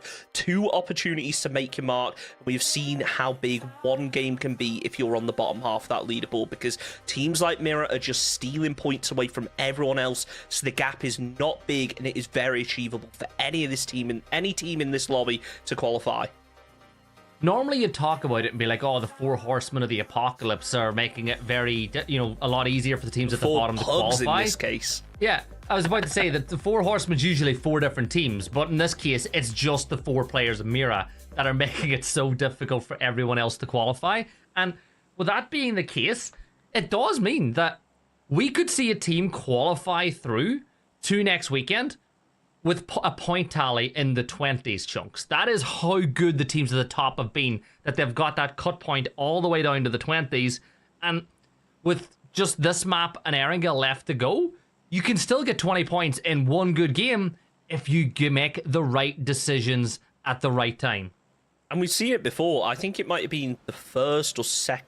The first Masters that we did on the weekend when me and Xenox were covering, there were teams that were in the teens when it came to points that were still able to qualify just because of how many points were sponged up at the top end of the lobby, and then the fact that there were a couple of teams that had already qualified that were still in the top 8. So yeah, anything could happen in the Players Tour. That's what makes it so exciting. I do love these shorter format events. Of course, I love watching the longer format where we get to see a lot more games, but still it's the excitement of these shorter events where any team just takes one good game and they can qualify. As Emmy, he opens up with a huge knock onto Aki in the hot drop between Toyo and 4C. Yeah, 2 teams this time instead of there being 3, but you know, you're talking about this night being a lot quicker. It's like bite-sized PUBG, the same way as those 7.62 bullets were bite-sized for Aki as he sustained that knock. Benya has got the other member, Twitch, on the other side of this gun. Studio is just having a look through those windows, but I feel like because of these fights, it's really hard to say. You know, you can't say, oh, well, Toyo are going to win this hot drop because Toyo are the more talented team. Once you get inside urban warfare and shotguns are involved, things can change very quickly. Just think to yesterday, Chunks, to that Quattro Konos fight with LG inside of School Apps. Absolutely. Now, just a reminder, pull up your map stream right now, ! Map in chat, because this is not the only hot drop. There were 6 teams that landed, maybe not in a hot drop, but certainly very close to each other. We've seen a hot drop over at Test Trap. We got this hot drop that we're sticking on. We've got a hot drop down towards the Gardens where CLT have moved away a little bit. We got Empire close to Corito, so a lot could potentially kick off early. And when you've got 6 teams that are really close in the early game, it means that we could see a lot of action and a lot of kind of half-standing squads going into the late game. And the thing is, that opens up a lot of space as well in the mid-game as teams fall a little bit earlier. There's one shot from Cali as the shotgun will do a ton of damage onto Emmy, but not enough to find the knock. So he's going to reposition himself. Shoot and move, shoot and move. Whenever your player's down, you've got to make sure that you're not a static target for somebody like Toyo, as they will try to push this building by building. But, Chunks, even opening up the map stream, this is such a southern circle. You've got Tin Long inside the circle, Hung Shun is in there as well, Dan Ching here as well. All these positions are inside the circle as things stand. So these gunfights, especially this one, could last for a little while longer. Yeah, definitely going to be a slow burn for some of these teams. Now, I can't help but noticing that rotation coming out from Zanganos going straight through Furious, somehow managing to survive, but we'll stick on board with this 4C fight right now, as they are so split up. Twitch Studio going to be in a solo position in a bit of a third-person battle between him and Benya, neither player wanting to be the one to make the peak, both just trying to gather that info. As Faravero starts to close in, Toyo maybe looking to group up as a team to isolate this solo player. Yeah, this solo player doesn't have a shotgun. Cali was the one that we saw. Actually, no, I'm wrong. Look in the bottom right, just by the map, he does have a secondary shotgun at the ready. Benya is over hunting on the other side, so Quattro Konos are essentially 3 separate players. There's a lot of damage will be dealt onto Capitan, but still Toyo will not sustain a knock. So Twitch Studio, he spots out Benya. Does Benya know he's here? He certainly does now. He doesn't get the knock. Benya's going to be prone, but Chunks, you can't take a 1v1. A little jump shot there. He doesn't get the knock this time around, but Benya can move, and there's Faravero. You blink, you take a second hesitation against somebody like Toyo, and they'll make you pay, as Twitch Studio will fall. Really impressive from Toyo to take this fight so succinctly in the early game, now leaving 4C with only 2 players left up. One of them, in fact, completely surrounded by Toyo. Not sure whether he's going to be aware that Emmy is up on that rooftop. He is just playing slowly, not wanting to give any audio cues away. You can see the rest of Toyo. They're turning around. I think he may have heard something. So they're just looting up, making sure that they're prepared for this fight. And yet again, I imagine they're going to try and isolate Lionel. Yeah, it's just about separating these players. You know that Cali and Lionel are not necessarily together anymore. This fun fight still could go on for quite a while longer. So Toyo, look, it's in Toyo's best interest to get this done with early so that they can focus on the macro for the rest of the game. But at the same time, Chunks, you don't want to take any risks as well. You don't want to throw caution to the wind as, oh no, this could go really bad. Here come Furia. You don't want to take risks, and you don't want Furia pulling up on you like that, but you do want to be able to get an opening knock onto a player as powerful as Haven. He's going to get knocked and flushed out. RDS currently playing point as the rest of the team now decide to group up. Nades are going to be thrown through, but they don't have much info onto exactly where Zhao or Rosetto both are. playing that wall. Only 2 players here for Politos Agresivos. Zhao preps a frag of his own, but it's going to be nowhere near those Furia players. He could potentially take a little bit of damage off that bounce. Not to be right now, as Furia being so cautious about approaching this RDS all the way up the hillside. It's incredible too, Chunks, that you see teams now smoking off windows and doors in situations like this to get closer to push, because in FPP, you don't throw those smokes because you don't have to, because the player needs to peek in order to take that fight. But now in third person, you've got to smoke the windows, you've got to smoke the doors so that players like Zhao can't look over the ridge line and then pre-fire around the corner knowing exactly where the player is. So it's good adaptation from Furia, understanding the game mechanics of TPP and adjusting accordingly, but you still have to win the fights whenever the opportunity arises. And Zhao being on the high ground could be really... Did he spot him? I heard the footstep at least. He did hear the footstep. He heard it, but I don't think he was able to get the visual quite clearly enough. Obviously, we did have that X-ray on, so we saw a little bit clearer. Gazera, though, big frag grenade could connect. It catches a little bit of damage, but it's not going to be enough to finish off the job. Furia being so hesitant about pushing this building. They really don't have very much info at all. Remember, this squad are only playing as a 3-man right now, so Furia have 1 knock. For all they know, there's still 3 players left up, so it's a 3v3 fight. Kraken throws out the Molotov as Capitan. He's going to be making a push. He's got the double barrel, finishes off Lionel 4C, losing yet another. Only 1 player remaining, and you could say that was a messy fight there for Lionel. He clicked that quick. It looked like 3 shotgun shells were fired from that double barrel. But you're still jumping back to this Furia fight. Gizera knows where Zhao is. He's pre-firing up above, but the player is prone and he needs some assistance. He needs support from the other side. He gets it. That support comes in. RDS will get knocked by Zhao, and that's another knock as well. So this is now a 1 versus 1. Kraken, he's got to deal with Rosetto on the other side, and Rosetto has been impressive. So Zhao above will be feeding the information. He'll be telling his teammate he is in this corner of the office. As long as you move and you reposition, I will keep funneling this information. Eventually, they might be able to get that angle, but Chunksy doesn't have time to get the first aid off. Kraken now goes for it. But the question is, will he go for the res? He's tempting it. He's sticking it. The nade could be good. The nade could get the flush on the RDS, and it does. So it's more valuable points. Another nade has been thrown. That finds even more damage on Kraken. Another stun grenade is thrown as well. Politos Agresivos, they are picking up points here, Chunks, and they're making this so hard for a team that just came back from China. And let's think about what happened in our previous game as well, as it's both Carito and Politos Agresivos picking up points in the early game right now. Rosetto tries to land the flash, but it bounces the wrong way. Rosetto peeks round and he finishes off the job. That's 4 kill points on the board now for them. Carito, the other squad that made it to the late game, they're taking an engagement. They managed to do a lot of damage, but Empire, they are closing in.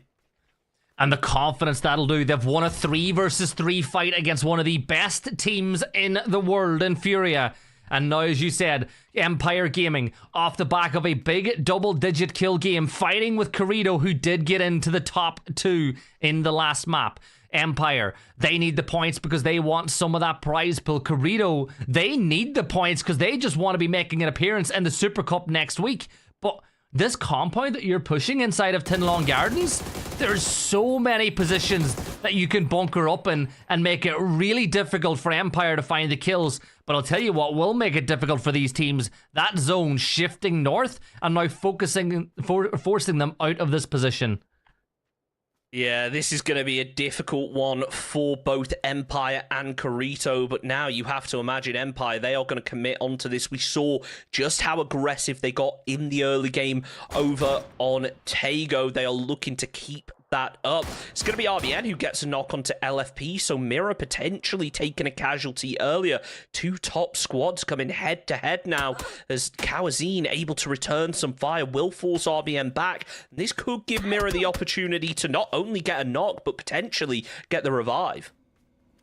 Yeah, and a player who's not going to get revived is likely going to be Sam Crow, as he's dealt with by Gats. Picks up what is in essence a first-class delivery of a point, as that was basically FedExed his way. Elsewhere, as you said, that will potentially open the opportunity for me to get the res, but I think as I just looked at the mini-map, it looks like BL has pushed in to confirm out that kill, and that's exactly what's happened. Oh, no. He's on a bike, Bale. Just give him a chance. Look, I know people say a lot of bad things about cyclists, but that's just unnecessary, Bale. Down goes one for Carito as Balefrost tries to find a second. He did a little bit of damage over on towards Jed Shot, but wasn't able to convert it into a knock. And now Empire, they've completely done a wrap around this position. You said earlier you love to see the Gardens in play. We're certainly getting some of that right now. As, oh, in check, they're going to make a crash of their own, not getting caught with any fire. As Tormented peeks out, he's going to get caught by 2 players, but oh no, Vinny, he forgot to put the handbrake on his vehicle and Selfish gets run over. Yeah, Druid now is going to throw out some smokes towards the other players as they'll try to get the opportunity to get Selfish back on his feet as well, and I think Druid is just trying to get a dodge, but he jumps out of the car and into that waiting nade, and Traballaderos will lose 2 players. Punage picks up a flush on to get a god as Empire get another kill on the board for them, and it's looking really good for Empire tonight. We're seeing an aggressive side of Empire, Chunks, that we're not used to seeing. You know, normally they're a bit more passive. I love it. And Jedshot's in severe trouble now because surely Michael's, well, he knows he's there now. Yeah, Empire, definitely a squad that previously have played a little bit slower in the early game. They're starting to pick up that tempo now, getting aggressive early on. The BZ nade should force Jed Shot to move, but Shimboy is now coming under a little bit of pressure. Will be able to make it out alive, but Richie throws down the frag grenade, and that might just land close enough. Never mind, Michael returns with one of his own, and that could be the end of Richie. Out as the blue starts to move in, he manages to pop the first aid kit just in time. Empire, they're in no rush to clean this up. They're a team that are more than happy to spend the first couple of phases out in the blue zone. We've seen it plenty of times before, but they're not going to need to if they can finish off this final player as Jedshot now falls. That's 4 kills for Empire and a path into the circle opened up for them. PD with a 2-2 split just north of their position, but oh my word, look at that for a shift. And now if you're Empire, you've got to go this way. You have to path back towards the west because you should know anything this direction or this direction, you're running into incredibly high traffic. But Chunks, have a look at that. Look at that circle. There is nobody in that section of the circle whatsoever. No, it is so open. So many opportunities for teams to make those early game rotations. We got a little bit of hard cover to work with, but I think that high ground is really going to be game-changing for whichever squad is able to take it. So many squads, though, down on the southeast are going to have to fight through to make it into this circle. As Toyo, they're pretty close to the zone already. They do want to try and make it out, but they need to be cautious because Cali is still alive as a solo behind them. Gats opens up onto 55, and this is the first of what I think is going to be many fights down in the southeast. Yeah, it's going to get very hot down there indeed as Snakers will find that kill confirmed, and Gats trying to be opportunistic once more, peeks up over the ridgeline but will now reposition. LG looking to find a position inside the circle. Zanganos, they're in a great spot as they've got themselves a compound on a ridgeline that they can call home for now. I think 55 doing the right thing by rotating north. PD the same. The further north you go, the more free ground you're going to find. Yes, this ridgeline could be a pretty good spot as well, Chunks. This tower giving you incredible FOV over everything else that's happening inside the circle, and I like it. I think that PD have just pulled a blinder there by getting that spot. Yeah, this is a huge position to be able to play going into the later phases. You have amazing lines of sight all around you, and you can defend this position really well. I think the only thing they have to be concerned of is if multiple teams push at once. Sometimes it's all well and good having the high ground, but when it's so vertical, teams can kind of sneak down below you, and you never truly realize. Punage, he's not doing any sneaking right now. Up in the glider, getting absolutely lit up by Rock, takes a lot of damage. It's time for an emergency landing and a pickup now from his teammates. Yeah, pop a first aid quickly too, Punage, because you're inside the blue and you're taking damage as we speak. We'll smoke off the glider as he looks to use it for cover to get that first aid off, making sure that he's certainly not completely out in the open as LG come under pressure from Njeke team. It looks like Vox has been knocked, and this is a pretty big fight. Gats with a good rebuttal, though, will throw a nade of his own. RNZ will fall. Andrew, the target this time around, as he drops another nade on in. But this is big for LG. They need to win this fight. A good nade from Gats finds even more damage, Chunks, and that nade should be the good one. That one will be the one that finds the knock. And Njeke team, well, they made a really aggressive push, but they are paying the lead price for it. Selfish will move into the circle, but he should be made quick work of here, Chunks. And that's come on, there we go. Eventually he gets it done. Hopped into the back seat, making it a little bit harder to get shot, but ultimately Gats finishes off the job. Politos Agresivos down in 12th position now as Faravero finishes off the job. Zanganos also looking down towards this LG fight. And I was going to say, that player from LG, they couldn't make the point till they finished off Vinny, but I mean, when you throw nades like that, you don't even need to peek in the first place, so who cares about what's behind you? As now, you're pointing it out, aren't you, Gibson? No teams up in that northwestern side of the zone, but Mirror, they are heading straight for it. Yeah, like this is a position that you want to play in. You've got the little shack there that's good position to get into. Tony's getting crashed now by Taego as Faravero will make the move in, and Tony, I think this could be a struggle for them. 55 with a 1-1 split, just 2 players up, and Tony will smoke and run, but surely Taego will be able to find an angle at some point onto this position. Yeah, Emmy's got it. Emmy lands a couple of shots onto him. Psycho is trying to provide some cover for his teammate, but Chunks, this circle is just insane. Look, I'm looking at the map. There's 1, 2, 3, 4, 5, 6, 7, essentially 8 teams outside the circle as Cruxy went for the crate. And that's what happens when you go for a crate in the late game like this. Look, it's a risk-reward balance, isn't it? If you think that it's clear, sometimes you got to go for it. Get that 3 gear, especially if your vest and helmet are low. As Santala pinned down out on his own, will be getting spotted out by Shinboy, able to get the knock. BL focusing a different fight right now, takes down Cruxy, will be able to get the flush onto that as well. Let's not forget that Souls is still out in the blue. Could potentially cause a problem here for Empire, who is sitting on 5 kills. Definitely seems like they are switching their playstyle to get aggressive early, get those kill points, because at the end of the day, this is a team of fraggers, just as frag grenades start to land in towards Gatito. Yeah, Tabeadores, who another team who desperately need points, will pick up one on the team at Kazito. Alir is still up. Souls will get knocked now by Fana. Fana turns his attention over towards Bale, will switch back to the DMR, but Bale will get into cover. Rock being pushed now heavily by Empire, and Empire will deal with him. Shinboy picking up those kills. Snakers will throw down some deployable cover and cover up Bizzler with one of them, as that knock will land on top of him. But Alir is pushing in now. Magnikov is up, but Team Kazito, another team that desperately need points, are trying to take advantage of this situation. 2 players up. The res is happening inside the smoke. He doesn't have any nades though, Chunks, and that's the problem. He's got the flashbangs, maybe hoping that it will cancel the res, maybe thinking that he was getting pushed. That's exactly what's going to happen. Through the smoke, takes down one, takes down a second, and down they go out in 10th position. Team Casito getting themselves a couple of kill points on the board, as Empire in close proximity faced a little bit of trouble. They do lose Shinboy. Balefrost bleeding out as well, as Zanganos get their first kill point, looking to follow it up with a second after getting the knock onto Bizzler.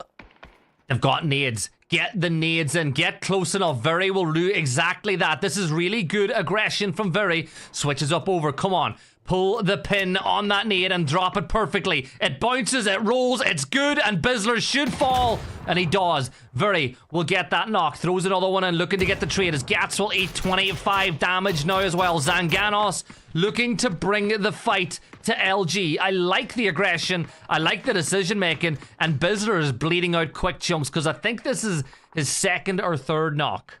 This is absolutely huge from Viri as well. He is flanked all the way over to the west. He's going to try and catch Gats off guard as JMS gets the flush over on towards Bizzler. The smokes are up as Viri is just waiting right now, hoping that somebody from LG peeks up as Snakers starts to get lit up. Now is going to be his opportunity to make that push. He's got the M249, so he's not going to be forced to reload anytime soon. Gats peeks out, but oh no, the third party comes through. JMS goes down. So does Viri, Gats, and Snakers working as a team. Only going to be a Festo left up. He does manage to take down Snakers as Sequencia actually still alive, flanking around.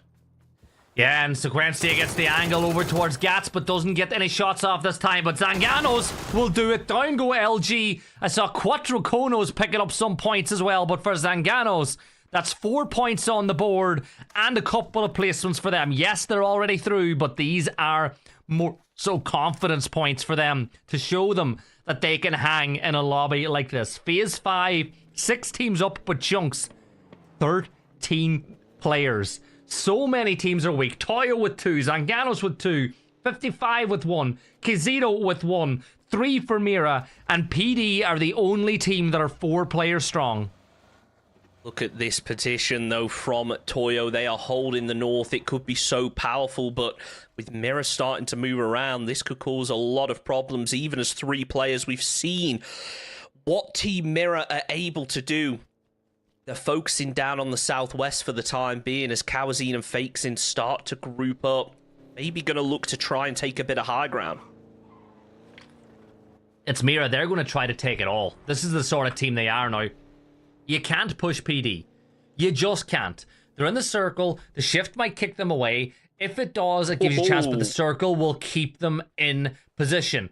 It does work in the favor of Team Mira, though, because you got to question, where does Psycho go from here? Where does Robert go from here? Where do Toyo go from here? And even more importantly, where do the 2 players of Zanganos go as they try to path their way in? This is a difficult rotate in, and I think for Team Mira, they're the side that should have less teams pushing their way. I think for Psycho and Robert, maybe the only place left for them to go is back to the lobby, because this is going to be a brutal rotate, but don't rule them out just yet. If they keep their heads down long enough, they might just be able to sneak in. I think the big question is going to come down to a team like Potentially Dangerous, who have that hard cover, applying pressure, potentially could put enough pressure onto a team like Zanganos that it allows Psycho and Robert to sneak in undetected. But now Psycho's going to take some shots. He's given his position away, really looking to try and get some kill points before he has to make a move. Yeah, well, he's in the shack. He's got some hard cover. A Festo will sprint up over that ridge line, but if you move on over, Robert's not even looking this way. Robert could have gotten some free shots over to Psycho, but I think he's more playing the long game. He wants to get inside the zone and maybe pick up more placement points from there. And Mira still inside the circle, but Chunks, look at that. Sequencia gets an opening knock onto Faravero, confirms out that kill, and now it's a 1 versus 1. Emmy against Efesto, and Emmy, Chunks, he's got that little buffer of the level 3 helmet and vest, which can really turn the tide, but it won't help him too much if PD are shooting from the other side, and Slabby will flush that one out. Nicely done from PD to clean that one up. That might give Zanganos the opportunity to get the revive in. It depends whether Efesto is going to be aware that that player has been taken down. You've got to imagine he was paying attention to the kill feed, but is he sure that that was the player who got killed? Able to stick the res now, won't be under too much pressure. Psycho and Robert, by the way, they've both been able to sneak their way in to the very edge of the zone undetected, even when taking into account the shots that they managed to land. Never mind, spoke too soon. Kawazine and Fakesin spot out Robert, finish Team Casito, and that puts us into our top 4 in Phase 6. It shows just how brutal and open this zone was.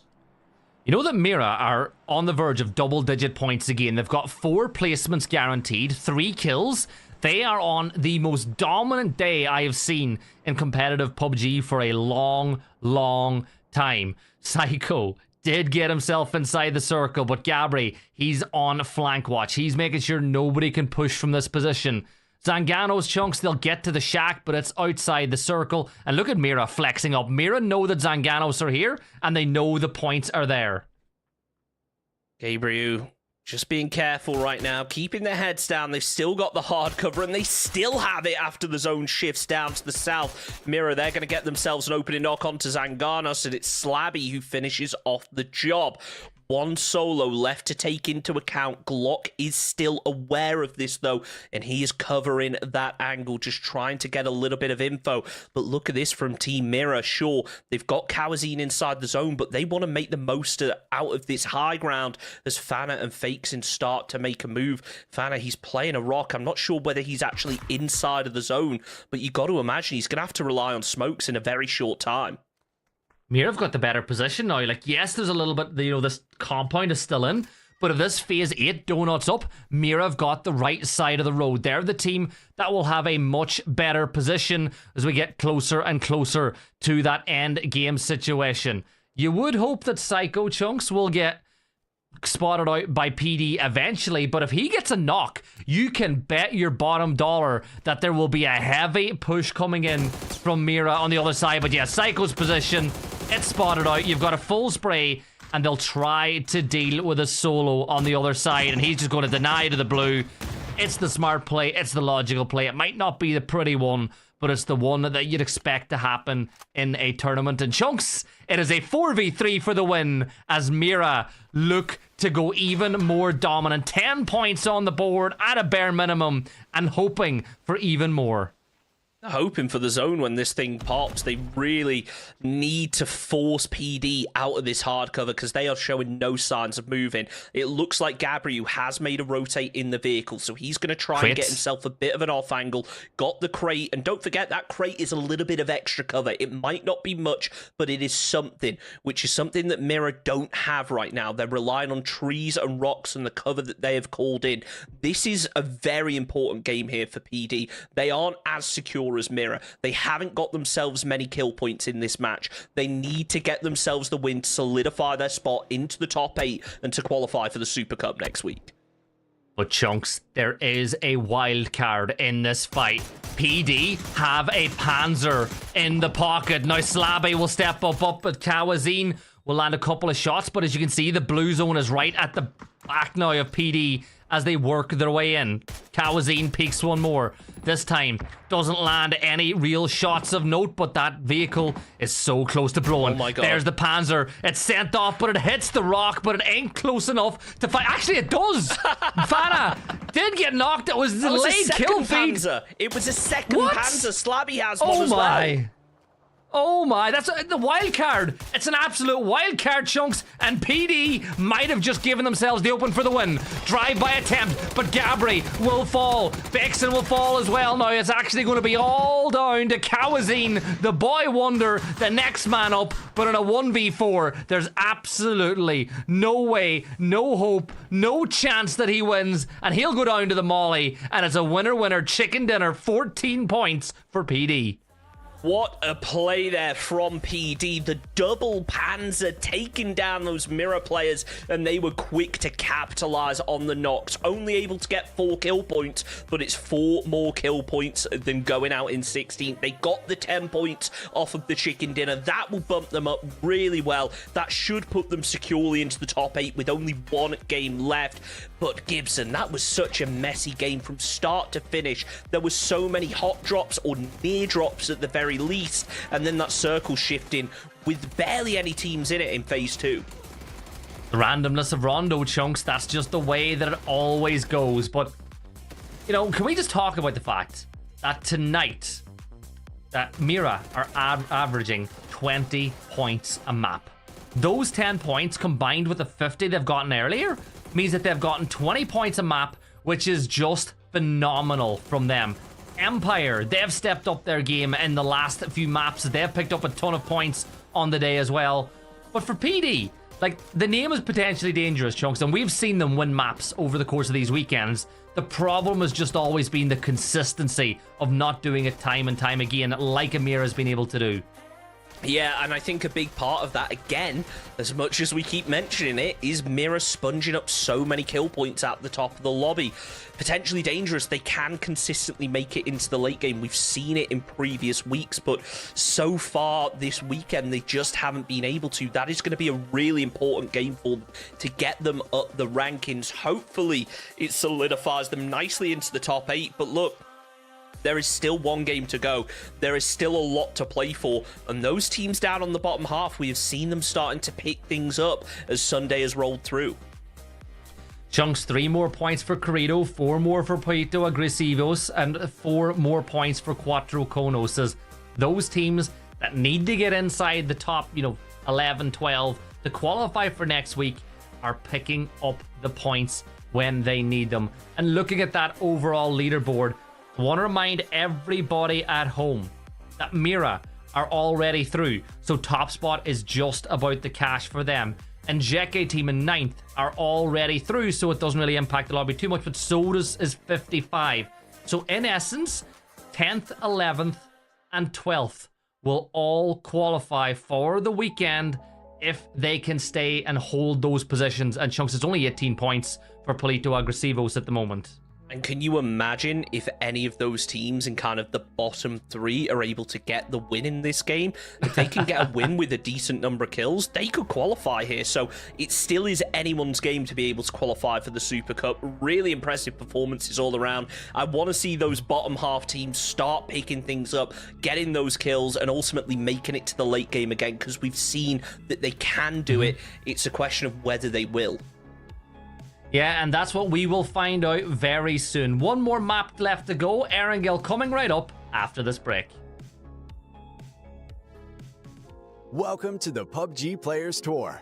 This year, we're introducing structured competitive play in third-person perspective mode for players of all ranks, levels, and ability. Here's how it works in EMEA and Americas. PUBG Players Tour competition is held in 2-week phases. Each week, you and your squad can compete in player scrims. Think of these as a great alternative to ranked play. Each day of scrims will feature a variety of maps, with defined team and lobby sizes to ensure a balanced best-of-3 rounds. Teams will earn points based on their performance, and daily leaderboards will track their progress. When the scrims are over, the top teams will qualify for the PUBG Players Tour Cups, where they will be joined by up to 10 invited teams, featuring some of the best players in the region. Players Cup leaderboards will track team performances across 2 days of play, with the top 8 squads progressing to the final round of competition. Players Masters are the pinnacle of the PUBG Players Tournament. 8 teams from each of the 2 cups will engage in fierce competition for a huge prize pool in each region across the PUBG Players Tour season. And for times when a Players Masters isn't scheduled, you can still get your PUBG Players Tour fix with Super Cups. These work just like Masters events, where again, 16 teams, 8 from each of the 2 previous Players Cups, compete for a share of the total cash prize pool. Welcome to the PUBG Players Tour. You know the game. Be a player.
All good things must come to an end, and the PUBG Player Cup has one more map before the end of the action tonight. But Chunks, the good thing is that map is the home of this wonderful game. We're going to Erangel to finish things off.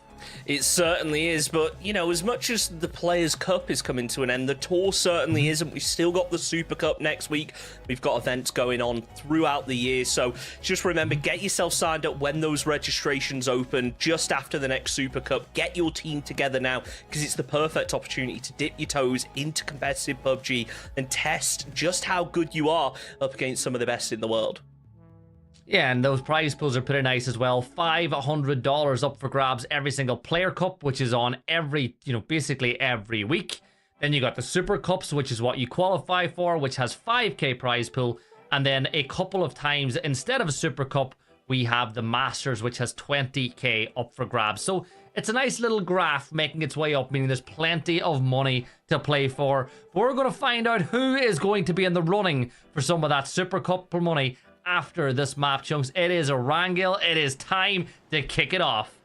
Yep, and it's going to be a relatively standard plane path. All these teams should be able to get to their drop spots unless you're going all the way up to Zaki, which I don't think we've seen any team go towards Zaki except for, I want to say it was What It Takes in like the first Players Cup. I think that was who it was. And then we ended up actually seeing a circle pop over there. So it's been a wacky time in the Players Tour so far. Super exciting to watch. And I'm hoping that we maybe get a bit more standard game of PUBG, because we've seen a lot of games go kind of around just southwest of school, north of Picado, where a lot of teams have ended up fighting for each other. Sorry, not Picado, Pachinki. What am I saying? Look, it happens. It's the center of the map and begins with P. So it's 2 a.m. You're not Come on. 2 a.m. For most of the viewers at home, it is not 2 a.m. I promise you that. Fair. This is the Americas after all. But Chunks, the flight path is central. Yes, the players would prefer it a little bit more if it was more diagonal, like from a Stalber down to a Primo, but they're not going to complain too much. They're also not that likely to complain about a circle like this either. Zanganos, they have been gifted the center of the circle, but I'm looking at the teams that need the points, like Mayadam Siadan. Not is right. Like at the early stages, you could just hit something good, but I think at this point, it's just throw them up there, see what happens. Even if you get the knock, you're probably going to be very lucky to get the flush on the other side of this one, Chunks. But and Jackie team, they don't need the points. They're already through to next week's Super Cup. But on the other side of the river, the Trabajaderos, they certainly need every point that they can get. Yeah, a lot on the line in this final game. We keep talking about it, but if any of those teams in the bottom half have a strong performance, they should be able to qualify. 55, they're a team that have already qualified, and Carax is going to pressure early. This could be big for 4C if they're able to get the opening knocks, but Tony is closely behind Carax right now, getting ready to play for any trades that might have to come through. And I love it, because the Cuatro Conos need these points. In by the dirty dozen. Kerak sneaking on up. It looks like Twitch Studio knows he's there. He spotted him out, but don't shoot just yet. The ace that you have up your sleeve is that knowledge is power. But he gets it. I thought he was going to whiff at the very end, but the headshot onto Kerak will get the job done. And if I'm Cuatro Conos, I'm rushing to get this flush. Now, I know that he's going to see Tony on the other side, but Tony won't get the knock. Get behind the tree. Callie should rotate around the other side and get the angle on the Tony, but this nade could be perfect, Chunks. It lands right on its target, but it doesn't get the knock. That is big right there. Callie causing a distraction. Almost time for Twitch Studio to make it through that window, but didn't capitalize on it in time. Is still going to be under pressure. And now the rest of 55 Esports, they're going to be sending it through. Psycho playing point over the ridgeline, getting ready to engage. He takes down Twitch Studio. Callie needs to find an off angle and quick, but it's too little, too late, as Aki and Lionel all the way up to the north, not able to support in this current position. And the res going to be now. Lionel is running around with the Bolty, that K9 looking this way, but he misses his shot on the Sam, and he's going to have to flee. So with that being the case, 55 Esports will get everybody back on their feet. They'll say thank you so much for the point. And Chunks, when all is said and done, I want all the viewers at home to look back on that 1 point and decide whether or not that's what's going to cost them the chance to qualify. Carito, maybe losing this K a little bit earlier could be the reason you don't qualify, as Santa will hit a nice shot on the drive-by, and Carito will be -1 on the rotate, as is tradition. That is rough for them. I don't know what it is about their rotations. Maybe it's just a case where they're not doing those VOD reviews, getting familiar with how teams choose to rotate, but they are just consistently losing players. It's really unfortunate because we've seen what they can do when they keep all their players up going into the end game. As Taego, they're not too interested in the end game right now. It looked like they wanted to try and get themselves some kill points as a priority, but as Santala takes the shot, they are going to move away. I say that, however, look at this from Capitan and his teammate. Yeah, Taego, they decided they wanted a bit of the action, but with Capitan not hitting any shots of note, they'll go for another flank on the other side. Now, there's still going to be a chance. Souls will watch as they move into that West Ghost compound as Taego will take control. Oh no, Quattro Konos! What is going on? He's only got knocked. He got knocked with a nade in his hand, and Quattro Konos now, there's the spray, but they're eliminated, and with that, Chunks, they will not be qualifying for the Super Cup.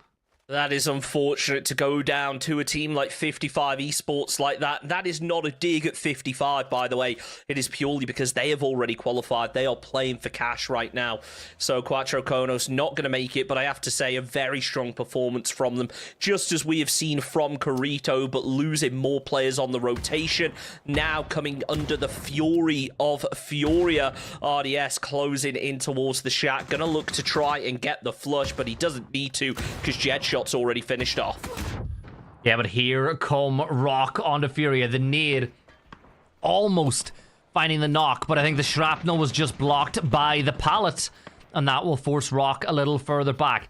Two of the best teams in Brazil, two teams just back from China, going head-to-head here up on top of Death Road. Gizera will peek. Their Souls lands the held headshot. Doubles down. Gizera will fall. So Rock getting the advantage in this fight. 2 kills for them. And look at this. The cavalry on the back of that knock are coming right on top of the Rock. Here they go. BL with an aid in the back pocket. He throws it up towards Kraken, but will find the kill confirmed on the Gizera, Chunks. And this aggression from Rock is what we like to see. Look at that mini-map. Look at that map stream, though, if you haven't already. Team Casito, they're starting to third-party onto this as well. Brand flushes out RDS. Furia getting completely surrounded right now, and their players are split off big time. Exclamation point map in the chat if you haven't already, because it is getting so messy around this hillside. We have, what, 10 teams within a kilometer of each other. Psycho tries to open up. It's Tony who gets the knock onto Magnikov. Now looking for that final player. They are just sweeping through all those flashes, getting thrown in. The shotgun does the damage, but it's Psycho who finishes the job. And remember, Trabiadero is another one of the teams on the cusp of qualification. So this is another nail in their coffin if they want to try qualify through to next week's action. Kraken inside the shack looking to do something, but here is Tony, and Jeke team are going to third party off the back of that fight, but Tony, he's got to be careful. He's got to keep his position quiet, keep hidden, but he gives it, he reveals it, and that's going to be a dinner bell song to the rest of the Jeke team. Sam Crow's going to click on empty, Chunks, and he could be in a spot of trouble as Vinny will throw a nade this way. He runs away, throws a nade in return. If that connects, it could be the end of Vinny. He takes salvage down behind the rock as the nade, it just pops in front of where he needed it to be. Sam Crow in the end does finish off the job, but Selfish third party and from behind. This is big here for In Check if they can finish off the job, but 55 are just so spread out. It's making it so hard for In Check to isolate those fights. And now Tony, he is sneaking up the hillside. He has the AUG at close range, getting ready to peek over and find an angle, but they need to be careful of RNZ over to the west as he opens up onto Sam Crow. Yeah, Sam Crow's getting a lot of pressure put his way, but he's just got to stay alive. You go down isolated, you're in a spot of trouble. Now Tony will begin to creep up towards the summit of the hill, spots out Selfish and says thank you very much. We'll get some help from Kerak and finds the knock. And Jeke team are all down to Andrew and RNZ. Now Andrew's stun grenade will soar through the sky, way too far away to do any real damage onto Tony. But here comes Kerak as well. 55 Esports looking to hit 90 as they move up the hill. Damage being dealt. Peek across from Andrew. Will find a headshot, Chunks. But Andrew, this is a wall of players. And there you go. Come with the Ire. Come with the Sam once more. He'll find that knock. And the Jackie team are down to 1. So impressive to see there from 55 Esports taking the fight so efficiently. They've still got RNZ to try and navigate. The smoke provides a little bit of cover for Psycho. He spotted out the player, throws down the nade, should be able to finish the job. And it's in check, eliminated down in 14th position. 55 Esports, they're on 10 kills and it's only phase number 2. Yeah, 10 kills on the board for 55. Mesdames, Ciudad, although they're bottom of the table with everything that's happening, Chunks, they could yet still qualify for the Super Cup next week. Tons of players have fallen already, 20 down, and that means they're closer and closer to those placement points. Kill points might be the difference for them, though, as they look to make their way on through. Zanganos, they've still got that new compound being held all for themselves, Chunks, but it looks like Purveri is being pushed because here come Empire. There's one. Can he get a second? SKS being used as a shotgun at close range. He will find the knock, Chunks, but here comes Bale to clean up the mess, and that was an unbelievable effort there from Zanganos, but he just couldn't win because there was too many players to deal with. Unfortunately, not able to get the kill there, but really impressive play. Switching over to the SKS after running out of ammo. MDA, they're going to be making their drop down now, but I don't think they realise just how many teams are in this position. We got Furia, Casito, Mira all around the same spot, as now it looks like they're targeting Brand's compound. Yeah, and here's Mesdames Ciudad. They need these points. Team Casito need them as well. Robert will find one. A lot of damage dealt over towards Darksedo as well. He hides behind the tree, but he's going to pop the first aid. Robert not electing to use the nade just yet. Will reposition because he knows that Bran is holding the angle, peeking at the Stark, or at the bark of that tree. Yeah, Bran Stark got into my head again. I cannot stop thinking of Game of Thrones references with these players. Team names, Chunks. But I think for Mesdames Ciudad, this is a really, really troublesome spot for Darksedo. Bran, he spots out the gun on his back, but he just can't find the shots. Darksedo actually takes down Cruxy as it's finally Tormented that finishes off the job to get the knock. Team Casito, they're still going to try and get the point out of this one. They've got 2 on the board, and they need that qualification security. They do get themselves the flush as Casito get their 3rd kill point of the game. They still have to try and deal with Ray as a solo up to their northwest, but right now he is keeping his head down just as Kraken is not making any noise. He knows that teams are closing in, but potentially dangerous. They're pushing aggressively over on towards Zhao. Oh, he steps out. He sees way too many players, and he dips back into cover. Bad is going to work together now. The Poitos Agresivos are on the cusp of qualification as well, but they only have 2 players up, and PD, off the back of a big victory, will smoke off the doors. That gives them the cover that they need to step inside. The first nade will not do any real damage, but the spray will happen. Nobody falls this time. But Zhao will find the knock on the Slabby, confirms out the point. Glock will step inside, but he's going to fall at that side, going to get that knock onto Bad. And that is that. The Poitos Agresivos will go down. But Chunks, did they get enough points on the board? We'll answer that question later because Rock and Furia are still going at it.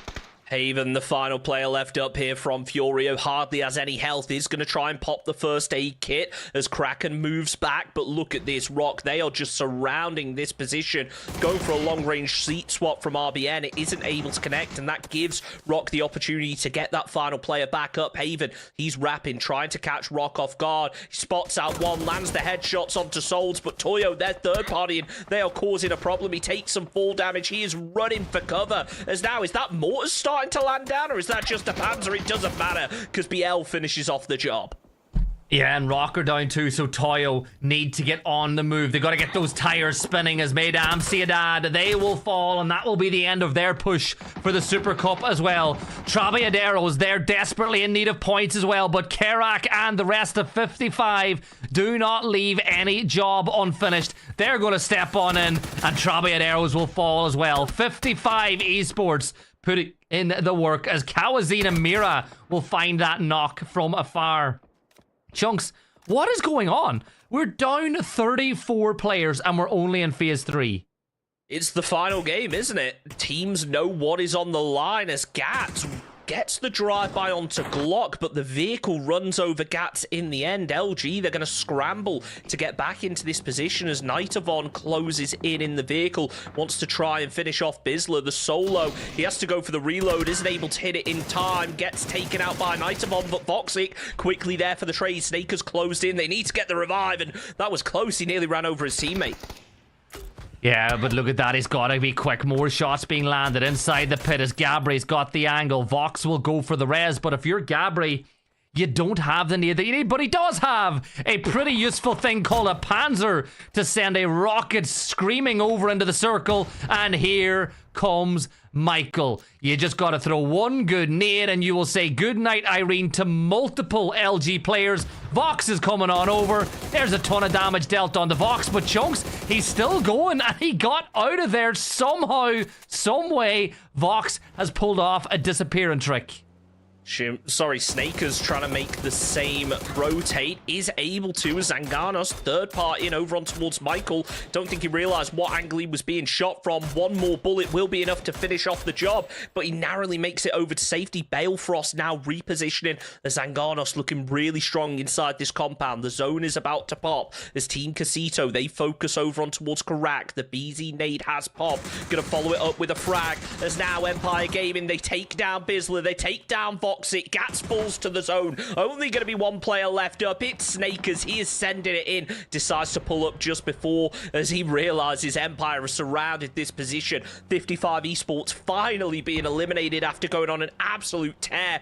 But Empire now trying to pick up as many kill points as they can. I love this aggression from this squad. Taking the fights early and being so effective with them.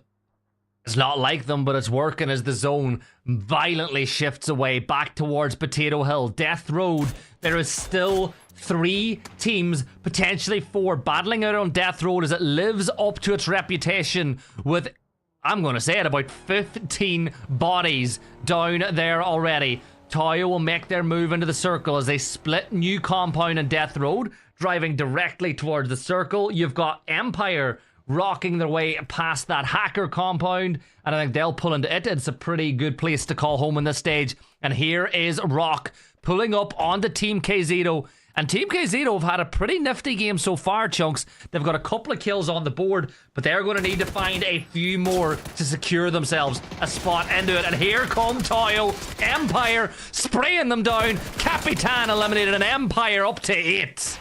Huge performance there from Empire to be able to make it into the zone, grab the compound, and then defend it almost immediately.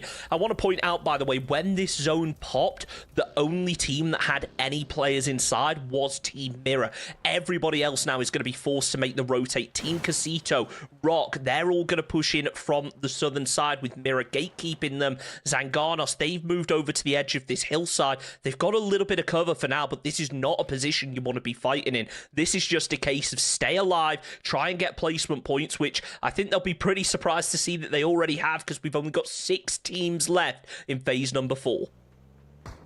Yeah, 15 players make it 14 as Souls will find the kill onto Robert and Team KZito fall. But did they get enough? Did they stumble over the line to get themselves into the Super Cup? Now it is Rock and Team Mira. RBN out in the open. He stands his ground, but Kawazine, the young whiz kid, will find the knock onto RBN as he will fall. Then you can see BL inside the blue, taking a little bit of damage once that jammer pack hits on empty. But Chunks, Kawazine, 24 rounds left inside that gun. He does not have a lot to play with. Certainly does not, and you've got to imagine the rest of Mirror are going to be in a similar position. They've been taking a lot of fights in this match, but they haven't been able to loot up or really clean up the majority of the shots that they've been taking. As we typically see, the zone pops, it moves away from Team Mirror, so they can still play this Potato Hill area, but it's going to be difficult as Empire start to close in up to their north. They've got themselves some hard cover. It's Zanganos now who really have the difficult battle, and the same being said for Rock with only 2 players left up, tanking blue damage. Mira want the points as well. They want to continue what has been a dominant day for them. Fana is holding. You've got JMS. He spots out Shinboy, but the smoke will bloom just quick enough to prevent the shots from going off as JMS will dip back into cover. I know he's been enjoying himself inside the PPT as he's been, active in chat. I think this is Zangano's first ever. It's not their first appearance this week. They did play last week as well, but it's their first cup inside of the format, and it's good to see them having another decent little day. It's all about building and getting better. That's what PUBG is about. That's what the PPT is all about. And hopefully we'll continue to see this team build and go from strength to strength and, just have fun. That's the main thing. It looks like Rock may be opting to deny points right now as BL goes down. Solds hasn't even attempted to move, so I think they're just medding up and hoping that they can get themselves some more placement points. Kawazine scouting out, still low on ammo. Not really in a position to try and take a fight, but they might have to with Empire just up to their north. And you mentioned it, Gibson. For so many of these teams, sure, they have not the best performances when we get to the Cups, but it's about consistency. If you can play in those scrims and you can work on things, then who knows what's going to happen next week. Solds, he goes down to the blue. That leaves us as our top 4 in Phase 5. We've got a solo, a duo, and 2 4-mans. Yeah, and when you look at Mira, I don't think that they're going to be able to get enough points to get into the double-digit kills if they want to keep up that average of 20 points a map. But they can still have a huge impact in this game. As you said, it's a 4v4 v2 v1. Snakers is chilling all by himself over on the west side of the circle. JMS is doing the same as Festo should join him pretty soon. But for Team Mira, 4 members strong, up on Potato Hill. Maybe Kawazine can get inside the little bungalow and potentially find a few more 5.56 rounds because he needs it. He sure does. They are limited right now, and every shot that they take down the hill is one less bullet they're saving for the end game.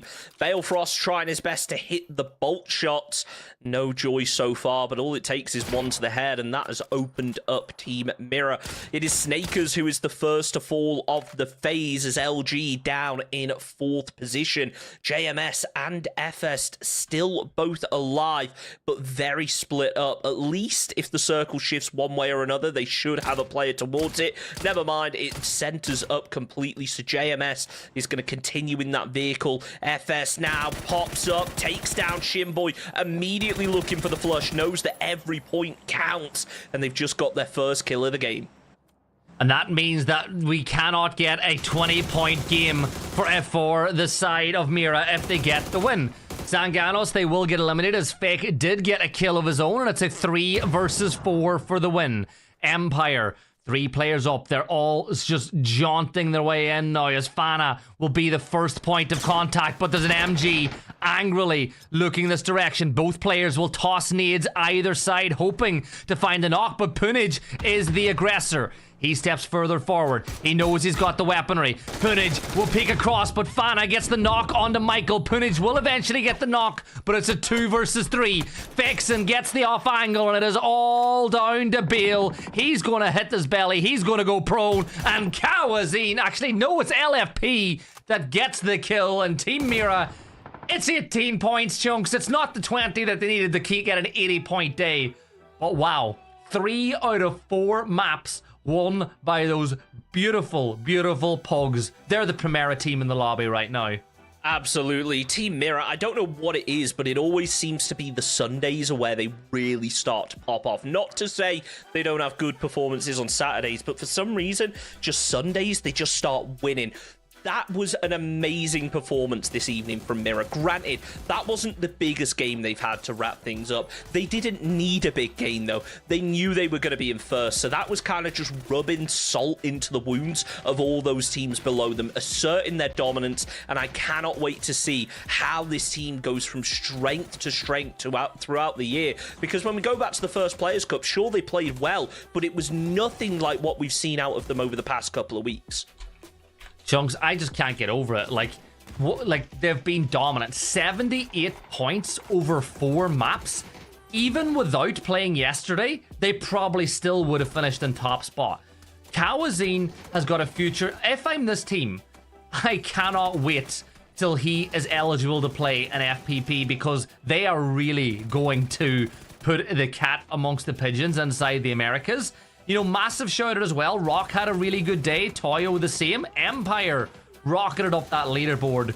But Mira have consistently been inside the cups the best team in the Americas.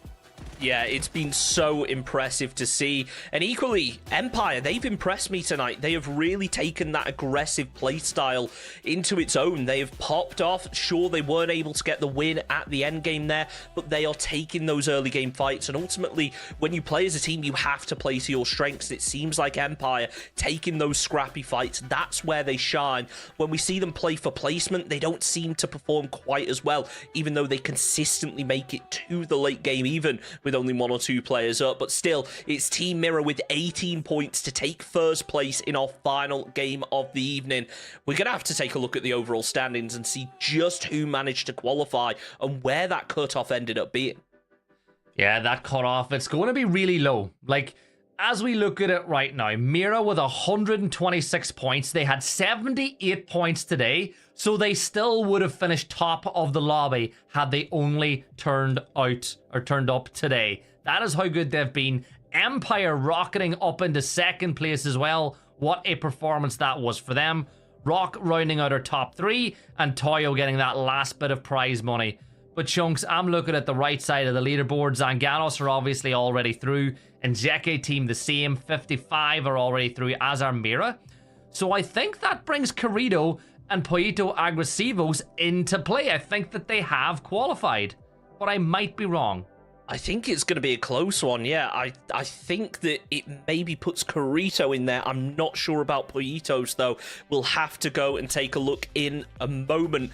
But first of all, let's take a look at the prize pool and see who has been able to take home something this evening. Obviously, the qualification for the Super Cup is what matters the most, but it's Team Mira that take the lion's share home. And Rock, we didn't really talk on this. They narrowly missed out on second place by just a couple of points. That end game performance from Empire was really the difference maker. Yeah, big day. And look, Empire's aggression today was awesome to watch. The $300, you know, that'll help a lot for them too. A nice little bit of money for the players, but look at the summaries. 74 kills, 1,300 damage, and 26 minutes. We'll make it 27 minutes survival time for them. But look at look at Empire, sorry. What a day for them. 53 kills over the course of it. That is so much better. So much better indeed. Let's take a look at the individual stats, because we keep talking about Kawazine. I want to see what he was able to put up this evening, whether he's still stealing the show. He certainly is in terms of damage, but it's Michael who picked up the most kills this evening. And just look at that total kill tally. Kawazine with 19, Fana with 19, Fakesin with 19, LFP with 17. Absolutely huge performance here from Team Mira, stealing the show in terms of kills and being so dominant as always. Chunks, that's former world champion Michael, by the way, with 22 kills over the course of the weekend. That's brilliant from Michael. And then it's the 4 pugs of the apocalypse just behind them. Kawazine, Fana, Fakesin, and LFP. Brilliant plays from them.